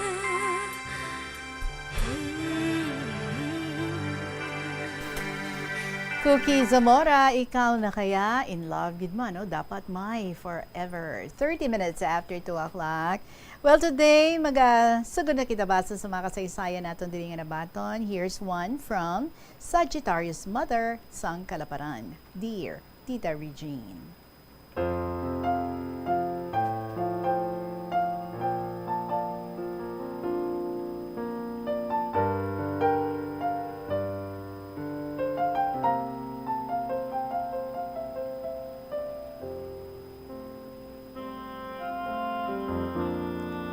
Maayong hapon sa imo tita, sa tanan nga staff sa Bombo Radyo.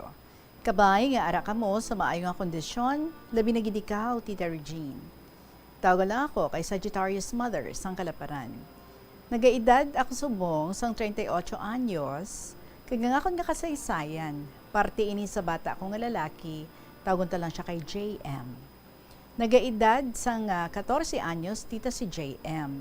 Bugtong sa 3 sila nga mag-utod. Tita, ang kasaysayan ni JM, malawig. Tungod nagsugod din sang 2015, hasta subong nga nag-2024, tita. Hindi ko lang pagpasunodon, kaya tiba si malabutan ka sa pila ka adlaw nga pagbasa. Sige, salamat, good. So, tita, suguran ko ang kasaysayan ni JM sang October 24, 2015. Nagaulan sang gabi nga ina. Tapos pagkaaga, may klase ang kabataan ko, kag sang hapon, wala maayos ang klase. Si JM, grade 1 siya sadto. Naghapit siya sa balay ni Ugangan. Naghampang sila sang iya pakaisa nga bata sa magulang ni Banahon. Samtang nga nagalagsanay sila, may nakita sila kuno nga balay sang subay. So amo to, ginsipa-sipa nila nga duha. Kag pagpauli niya sa balay, tita, puro lang lao ang iya nga uniform. Tidagi pamangkot ko siya, kundi siya naghalin sa bat niya sa balay ni nanay sa takas. So amo to tita, ginsibinan ko siya, kag sang gabi, tapos namon panyapon, Tita, naglantaw kami sa TV, kag iping kami ni JM, gapong ko, sanggulpi lang, natumba siya tita, kag nagpalaniskog ang iya nga lawas. Tapos nagwawaw ako tita Regine, amo man ang iya duha ka utod nga babae, kag si banahon nga nagkakatulog na, gulpi nga nagbungkaras. Siling niya, na ano si JM? Sabat ko, ambot, gulpi man lang siya nagpalaniskog. Tapos pagkaaga, nabalaan ni Ogangan, babae, siling niya, dala siya sa manugbulong. Inchakto gidman, Tita Regine, ang hambal sa manugbulong, nga bungsod gidman gali ang ilang nga ginguba sang iya nga pakaisa. Balay kuno ato sing isa ka pamilya nga duwende, ang ginhalita nila, kagang bata nga duwende, ang nataman gid. So amoy ina tita, ginbalusan siya. Tita Regine hambal ina sang manugbulong. Nagsugod ang pag-antos ni JM, halin 5 siya katuig, kag hasta subong tita, nga nag-14 anyos na siya, amo na kalawig sang pag-antos ni JM. Kag pagpatong niya sa grade 2, Tita Regine, sa eskwelahan sa Kabatuan, tita, amo man sa gihapon. Bisan sa eskwelahan, ginaatake siya. So amo na to dayon, tita nagsugod ang pagsunlog sa iya nga kuyapon. Siyempre tita, bilang isa ka iloy, masakit mabatian ang tinaga nga kuyapon. Hasta subong tita. Tapos ang mga tao nga makasaksi sang pag-antos ni JM, mansig tugda, dala siya kay amo ni, kay amo to. Siyempre tita, bilang isa ka iloy, gusto ko gid nga mag-ayo si JM. Bisa nagaulan, galakat kami tita, ulan kag init, ginasulay namon para magpagbulong. Tapos tita, may nagtugda man nga ipa-check up siya. Ginpati ko man na to. So tita, gipa-check up ko siya sa isa ka private nga doktor sa Banwa. Dali na lang ato tita magsira ang klase, grade 2 sad to si JM. Tita Regine, kintagaan kami ni Doc sa request sa neurology. O tita, kamahal, 5,000 ang sukot sa hospital. Pero mga 2 days tita, ginhulat namon ang result. Nagbalik kami sa hospital ni JM. Ginkuha namon ang result. Clear tita, wala man may nakita sa ulo niya nga may signs ng epilepsy. Tita, dito nagsugod ang pamangkot ko sa kaugalingon ko. Diyos ko, nga asya pa, nga anga si JM pa. Kag dito, nag-flashback sa isip ko, nga basi amo ini ang paagi ni Lord nga magpalapit kami sa iya. Dito, nagsugod kami ni JM sa pag-rosary kung gabi. Nagapauli kami tita diri kay nanay, diri sa Kalaparan. Nagapamangkot ako sa akon iloy. Nay, amo na bala ini ang kabayaran sa pagpaugtas ko sa imo sang dalaga ko? Balan mo tita, tama ako kalagawan sang dalaga ako. Ginasugat lang ako na permi ni nanay, bisan gabi na. Kag didto gid nagsulod sa isip ko nga ang ginahimo mo na sa akon nga pagpaantos, himuon man na sang bata mo sa imo sa pila ka adlaw. Tiyan mo na ni siguro tita. Tapos tita, sa nagsira ang klase sa grade 2 si JM, nagpuli na kami di sa Kalaparan, kag diri na sila nag-eskwela nga mag-utod, hasta nga nagsugod siya tita high school. So bisan sa eskwelahan, tita ginaatake siya. Gakakibot lang ako tita, nga ginatawag ako sa classmates niya, nga si JM ko no, ginatake naman. Tapos tita, masakit katama nga pamatian, nga ginasinggitan ang bata mo nga kuyapon, bisan hindi matuod. Kisa tita, ginambalan ko ang nagasunlog kay JM, nga hindi niyo siya pagsunlog nga kuyapon, kay hindi ina kuyap. Maayo ka mo gani, wala ka mo sang diferensya. Pareho sang kay JM, nga gitpangayo na namon sa Ginoo nga mag-amo ina siya. Tinagasabat na si JM tita nga pabayid sila ma. May kaluoy gid na ang Ginoo sa akon. Paayuhon niya gid ko na. Matapos tita, madayon ang pagpabulong namon. Last sa ikatuan namon tita, taga diri man lang, malapit sa amon nga manugbulong. may ginahatag siya nga habak, tita, pero may presyo. Ang hambal sa manugbulong sa amo ni JM, nga may duwende kuno tita, nga nagapang amigo sa iya. Kag kung makita niya tita, ang duwende nga ina, ginaatake siya dayon. Tita, mabalaan ko ina, kay maumpawan na ina siya tita Regine. Ginapamangkot ko si JM, kag amo na ang sabat niya sa akon. Nakita niya ang gamay nga bata, may kalo, kag ang iyay tsura, kaladlukan. Tiyang hambal sa manugbulong, may kinaalam na ang bata mo sa pila ka adlaw nga magpamulong. Kaya sabat ni JM tita, hindi ko iya ina, hindi ko iya manugbulong. Tiin kay mo na iya kakita tita nga sa isa ka gabi, nga kawalo ka beses sa isa ka gabi nga atakihon siya. Kung sa imo bitita, epilepsy bala ina. Kagtapos tita, pagmuklat niya sa iya mata, matapos siyang atakihon, kapula-pula gid tita sang mata ni JM.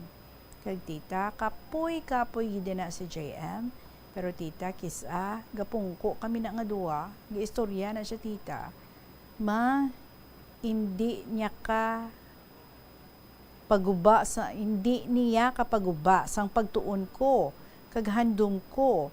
Ang akon nga maginaagyan ma, gapangamuyo lang ako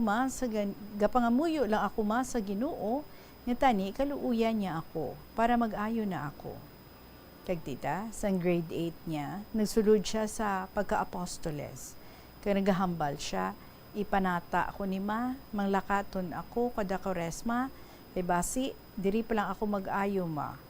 Kag tita, kunabalon ko ina siya nga magpabulong, ang ginasabat ni JM sa akon, tama na ina ma, mga muyo lang ta, kaya ang Ginoo buhi ma, dira sa iya ina, wala sang bayad, wala sang gasto, kundi ang oras mo lang, nga ihatag sa iya ma. Kag tita Regine, last niya ginatake, bulan sa October, subong nga tuig. Pulo ka beses tita, sa isa ka gabi, amo mana nga pulaw sang amay niya sa iya tita. Kibot lang kami na sang magulang niya nga babayi, nga panawag si papaya, kay ginaatake naman si JM tita. Balan mo tita, may gamay ako nga tiyangge, tidira kami gatulog sa magulang niya. Tapos tita, sila sang mangod niya nga babayi, kasi papa niya, sa sulod sila gahigda. Ang ginahimo na ni papaya, para mabatyagan niya, ginaatake si JM, ginatandayan niya sang iyatiil ang paa ni JM. Naluoy lang ako na tita, kay papa niya, kung natakihon siya sa tiyon sang gabi, kay ginapulawan, gindi na siya ni papa niya. Tita, gareklamo lang na siya sa akon pagkaaga, nga grabe ga, ginpapulaw naman ako ni JM kagabi. Para mo tita, ang ilaamay, isa ka panday. Kagaobragi din na siya tita. Bisa nagapulaw siya kay JM kung atakihon ini sa oras ng gabi. Amo ina tita, ang amon routine kung sa tiyon nga atakihon si JM. Tita, bisa nagakatulog si JM, ginaatake siya. Tagpila pa ina ka beses tita Regine sa isa ka gabi. Kag tita, wala gid kami gadula sang paglaom. Nga hindi man sumong, basi pila ka adlaw, ihatag sang Diyos ang kaayohan ni JM. Kita mo lang na ang ginapaintindi ko sa iya. Padayon lang sa pagpangamuyo, kag magsandig lang kita sa iya, tungod sa iya, wala sang imposible. Basta, magtuo lang kita sang hugot sa iya. Subong tita, grade 9 na si JM. Kag sa October nga last niya ginatake, amo man nina ang bulan nga nagsugod ang pag-atake niya. Hinahamba ko gani sa kaugalingon ko tita, basi amo na ato ang katapusan nga atakihon si JM tita. Kabay pa. Bala mo tita Regine, si JM ay pagkakulit nga bata. Tapos mahilig manunlog sa mga utod niya, pero sa tatlo sila tita, si JM ang malambing ko nga bata. Tita Regine, diri ko na lang tapuson ang malawig ko nga kasaysayan sa mga pag-antos ni JM. Kaya masakit na ang kamot ko sa pagsulat, kaya basi nakapoy ka naman sa pagbasa sa malawig ko nga sulat. Tita Regine, ako isa ka iloy, nga wala ka kadulaan sa paglaom. Hindi man subong, basi sa pila ka adlaw. Kaluuyan gid siya sa mahal nga Diyos, kag ihatag ang yalubos nga pag-ayo. Kabay pa tita, kabalugid ako tita, nga tanan nga tawo, wala gapati sa duwende kag poses, pero para sa akong tita, gapati gid ako sina. Tungkol nasaksihan ko inatanan sa bata ko nga si JM. Tita, magahulat kami kung saan ni Lord ihatag ang madugay ko na ginapangayo sa iya, ang kayuhan sa bata ko nga si JM. Sandig lang kami permi kay Lord, tita. Tungod ang mga amusina nga tinuga, ang duwende, gintuga sang panulay. Kag kabalugid ako, tita, nga wala sa makadaog sa gahom sang Diyos. Hindi bala, Tita Regine? Yes, correct. Sorry, mato damon nga pangalan, tita. So, diri ko na lang tapusin na malawig ko nga sulat. Basi nakapoy ka na sa pagbasa. So, madamo yung salamat. God bless and stay safe. Tita Regine, ang matinahuron, Sagittarius Mother, sang Kalaparan.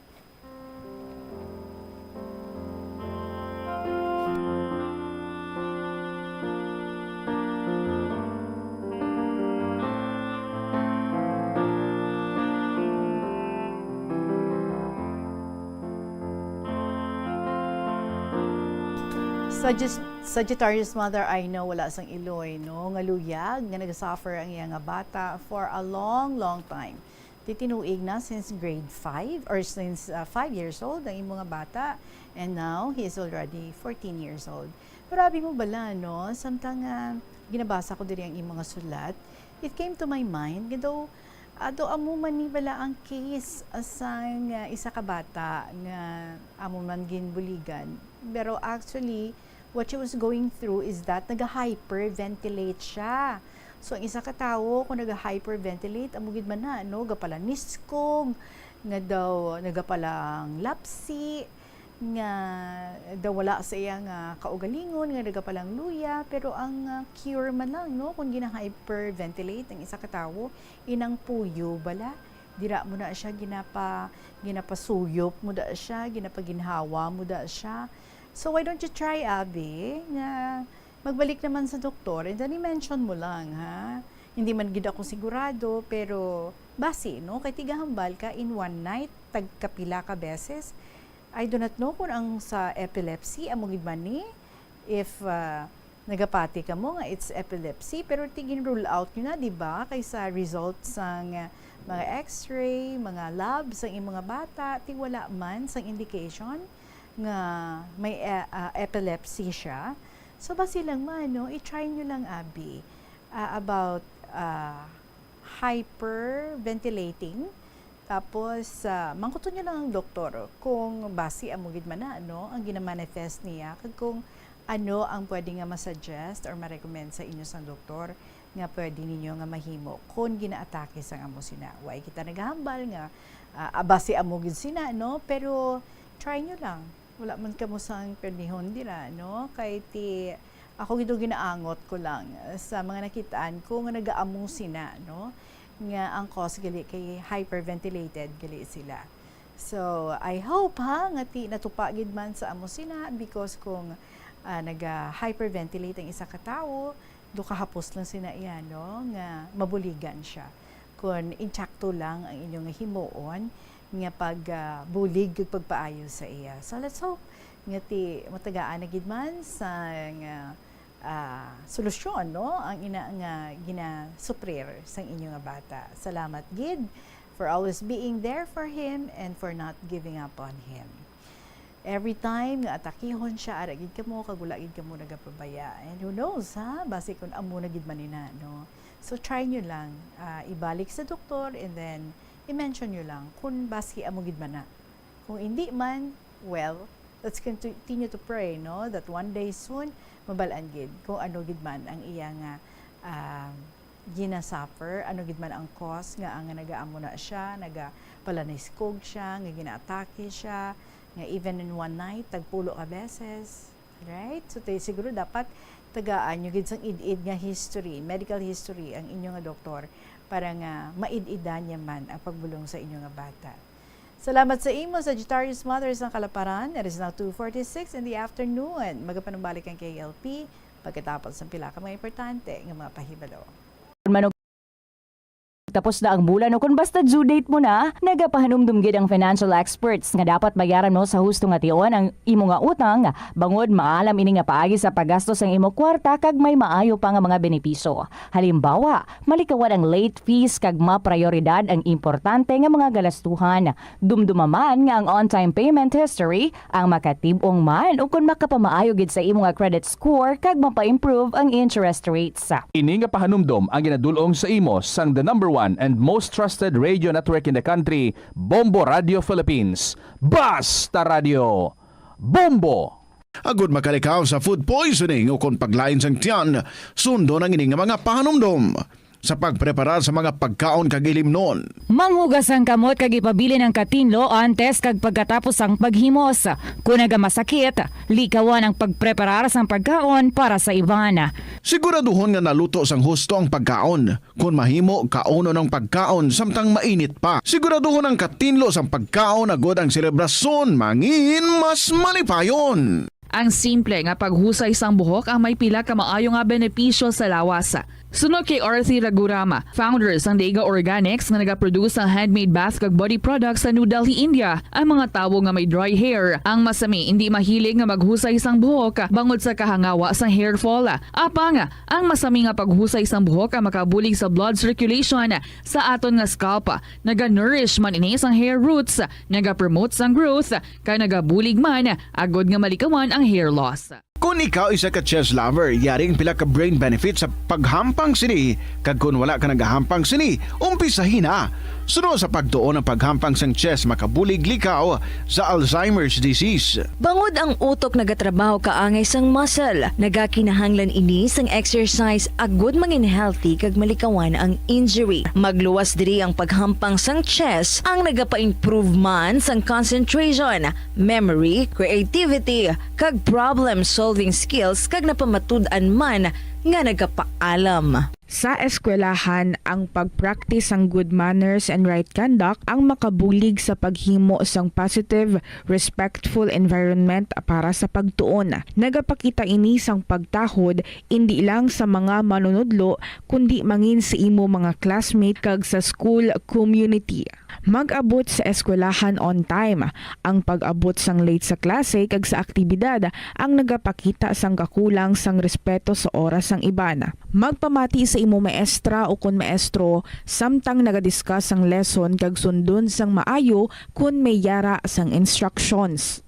Tawgon nga ma'am o kun sir ang imo teacher o kun staff. Kun may pamangkot, ibayaw ang kamot, agud mahatagan ikaw sang kahigayunan nga makasabat. Maggamit sang please, thank you kag excuse me kung nagaistorya sa imo classmate o kung sino man ang imo ginaatubang. Likawan ang pagpanunlog, pagbuli o kung pagpanginsulto. Mangin maayo kag may respeto sa isig kapareho. Mangin matinlo sa classroom kag school grounds. Ibutang sa basurahan ang basura kag indi pag-ihaboy sa bisan diin lang, ilabi na sa sulod sang classroom. Respetohon ang propiedad sang eskwelahan. Halungan ang mga libro kag supplies kag likawan ang mangguba sang pagabutang nga wala mo ginapanag-iyahan. Mangin focus sa pagtuon kag likawan ang pag-istoryahan na isang classmate samtang nagadiscuss ang imo maestra o kun maestro sang inyo nga lesson. Likawan ang cheating. Masami nga kompletohon ang assignments kag test nga wala nagapangopya sa hinimuan sang iban. Yari ang mga simple nga paagi agod makakinot sang tubig. Magpamunyag lang sang tanom kon ginakinahanglan kag nagakadapat. Magtala na sang adlaw kag oras sang pagpamunyag sa mga tanom kag sundon ini. Bunyagan sa makaisa lang ang mga tanom sa sinang adlaw. Antes maglas 9 sa aga ang mas nagakabagay nga oras sa pagpamunyag agod nga mas makapanalupsop ini sa mga gamot kag mangin available sa bilog nga adlaw. Mas nanamian ba ikaw magtuon sa balay ipaanggid sa eskwelahan nga madamo ang tawo? Isa ka panugyan para epektibo ang pagtuon sa balay, amo ang pagpangita sa designated area agud nga matiniran kung ikaw nagasulat, nagabasa o kung nag-review. Pwede man nga lamesa sa kusina o kung sa desk sa gawa sang inyo nga balay, pero hindi gid maghigda sa imo nga katre samtang nagatuon. Ini bagod nagakatemptar gid ikaw nga magpiyong-piyong, tubtub nga dalayon na ikaw nga matulugan. Siguraduha man nga malimpyo kag organisado ang lugar nga imo ginatun-an. Ini nga pahanumdom ang ginadulong sa imo sang the number one and most trusted radio network in the country, Bombo Radio Philippines. Basta Radio Bombo! Umpisa sang pandemya nangin mas conscious na ang mga tao sa personal hygiene bilang kabahin na sang COVID-19 prevention. Apang magluwas sa COVID-19, madamo pa sang iban nga germs kag virus ang kinahanglan likawan agud indi mag-angkon sang sakit. Yari mga proper hygiene practices nga dapat muhimuon agud malikawan ang nagkalailain nga sahay isang balatian. Insakto nga paghugas sang kamot, pagpaligo adlaw-adlaw, pagpabilin sang good oral hygiene, pagsunod sa cough and colds etiquette. Matahom lang taon ang mga dekorasyon sa panahon sa Pasko, apang peligroso kung hindi kita maghalong sa paggamit. Magbaka lamang sang Christmas lights kag iban pa nga dekorasyon nga pasado sa standards sang Department of Trade and Industry, kaangay sang may mga ICC stickers kag PS marks. Hindi pagpabayaan ang nagasiga nga kandila malapit sa Christmas tree o kun sa Advent wreath. Bailuhan ang mga pundido nga Christmas lights. Check yaro ng mga linya sang Christmas lights. Basi may mga samad ini. Subong man ang mga halog nga plugs. Hukson sa saksakan ang Christmas lights kung maghalin kag wala sang tao nga nabilin nga magpantay sa balay. Hindi pag-i-overload ang mga salaksak. Salat ni Lolo Dencio, diri sa Gyapon sa KLP. Dear Inday Regine.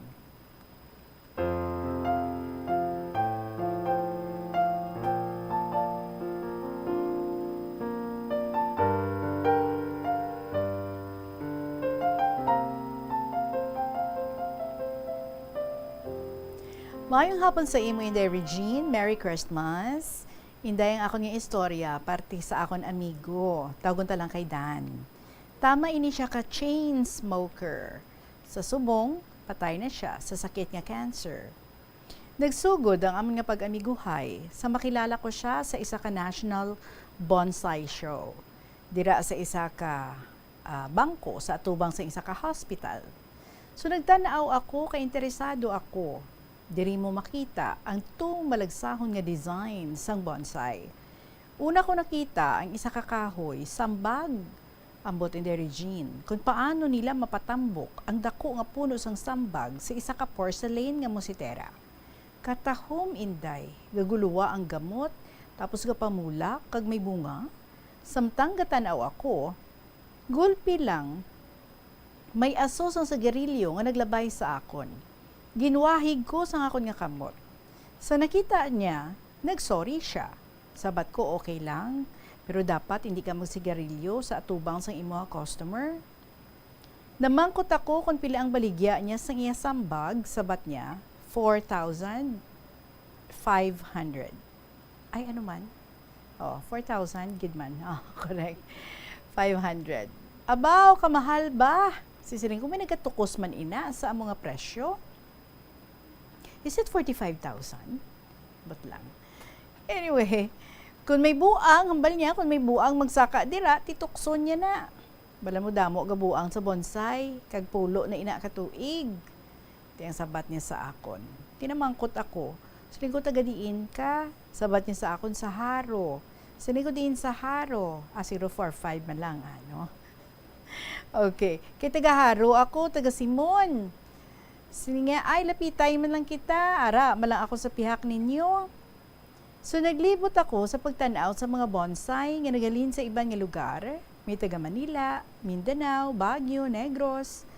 May nakita ako, iyas ang taga Tarlac. Tama katahom. Kaya makita mo ang edad sang kahoy, kalayos ang ngalan, mga 15 years old na kuno. Mas matahom ang iyas ang taga Tagaytay, Lemoncito. Tingin pamangkot ko kung pila nakatuig ang edad, kag pila ini. Sabat niya, why ko ini ginabaligya. Gindala ko lang para sa contest, kay kung magdaog ako, may trip to Japan, plus 1 million nga premyo. Po, grabe.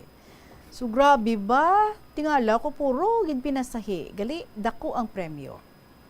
Tinakaan ako sa pagtanaw, nagbalik ako kay Dan. Naabdan ko siya, gabunyag sang bonsai. Naglisensya ako sa iya sa pagpauli. Naabdan ko, gaaso ang iya baba. Pagkita sa akon, ginlinas niya ang iya sigarilyo. Naghambala ko nga, mamasyar lang ako sa iya garden sa pila ka adlaw.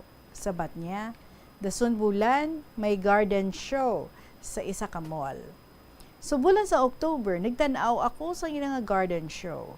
Ara si Dan, gamay lang ang iyang display. Puro ornamental plants ang display, kagkadamo sa ila. Nakita ko, tama ka bakal? Nakita kong iyang display mga bougainvillea, bonsai. Tinamangkot ako kung pila naman ang baligya. Sabat niya, is this 1.5? Okay, or 15,000. Hindi ko sigurado. Anyway, ang 00 yan, no? Kung ako lang magbasa to 15,000. Anyway, grabe, bata makamahal. Tinakita ko, hindi lain-lain ang kolor ng bulak. May pula, may violet, may yellow, puti, kag pink.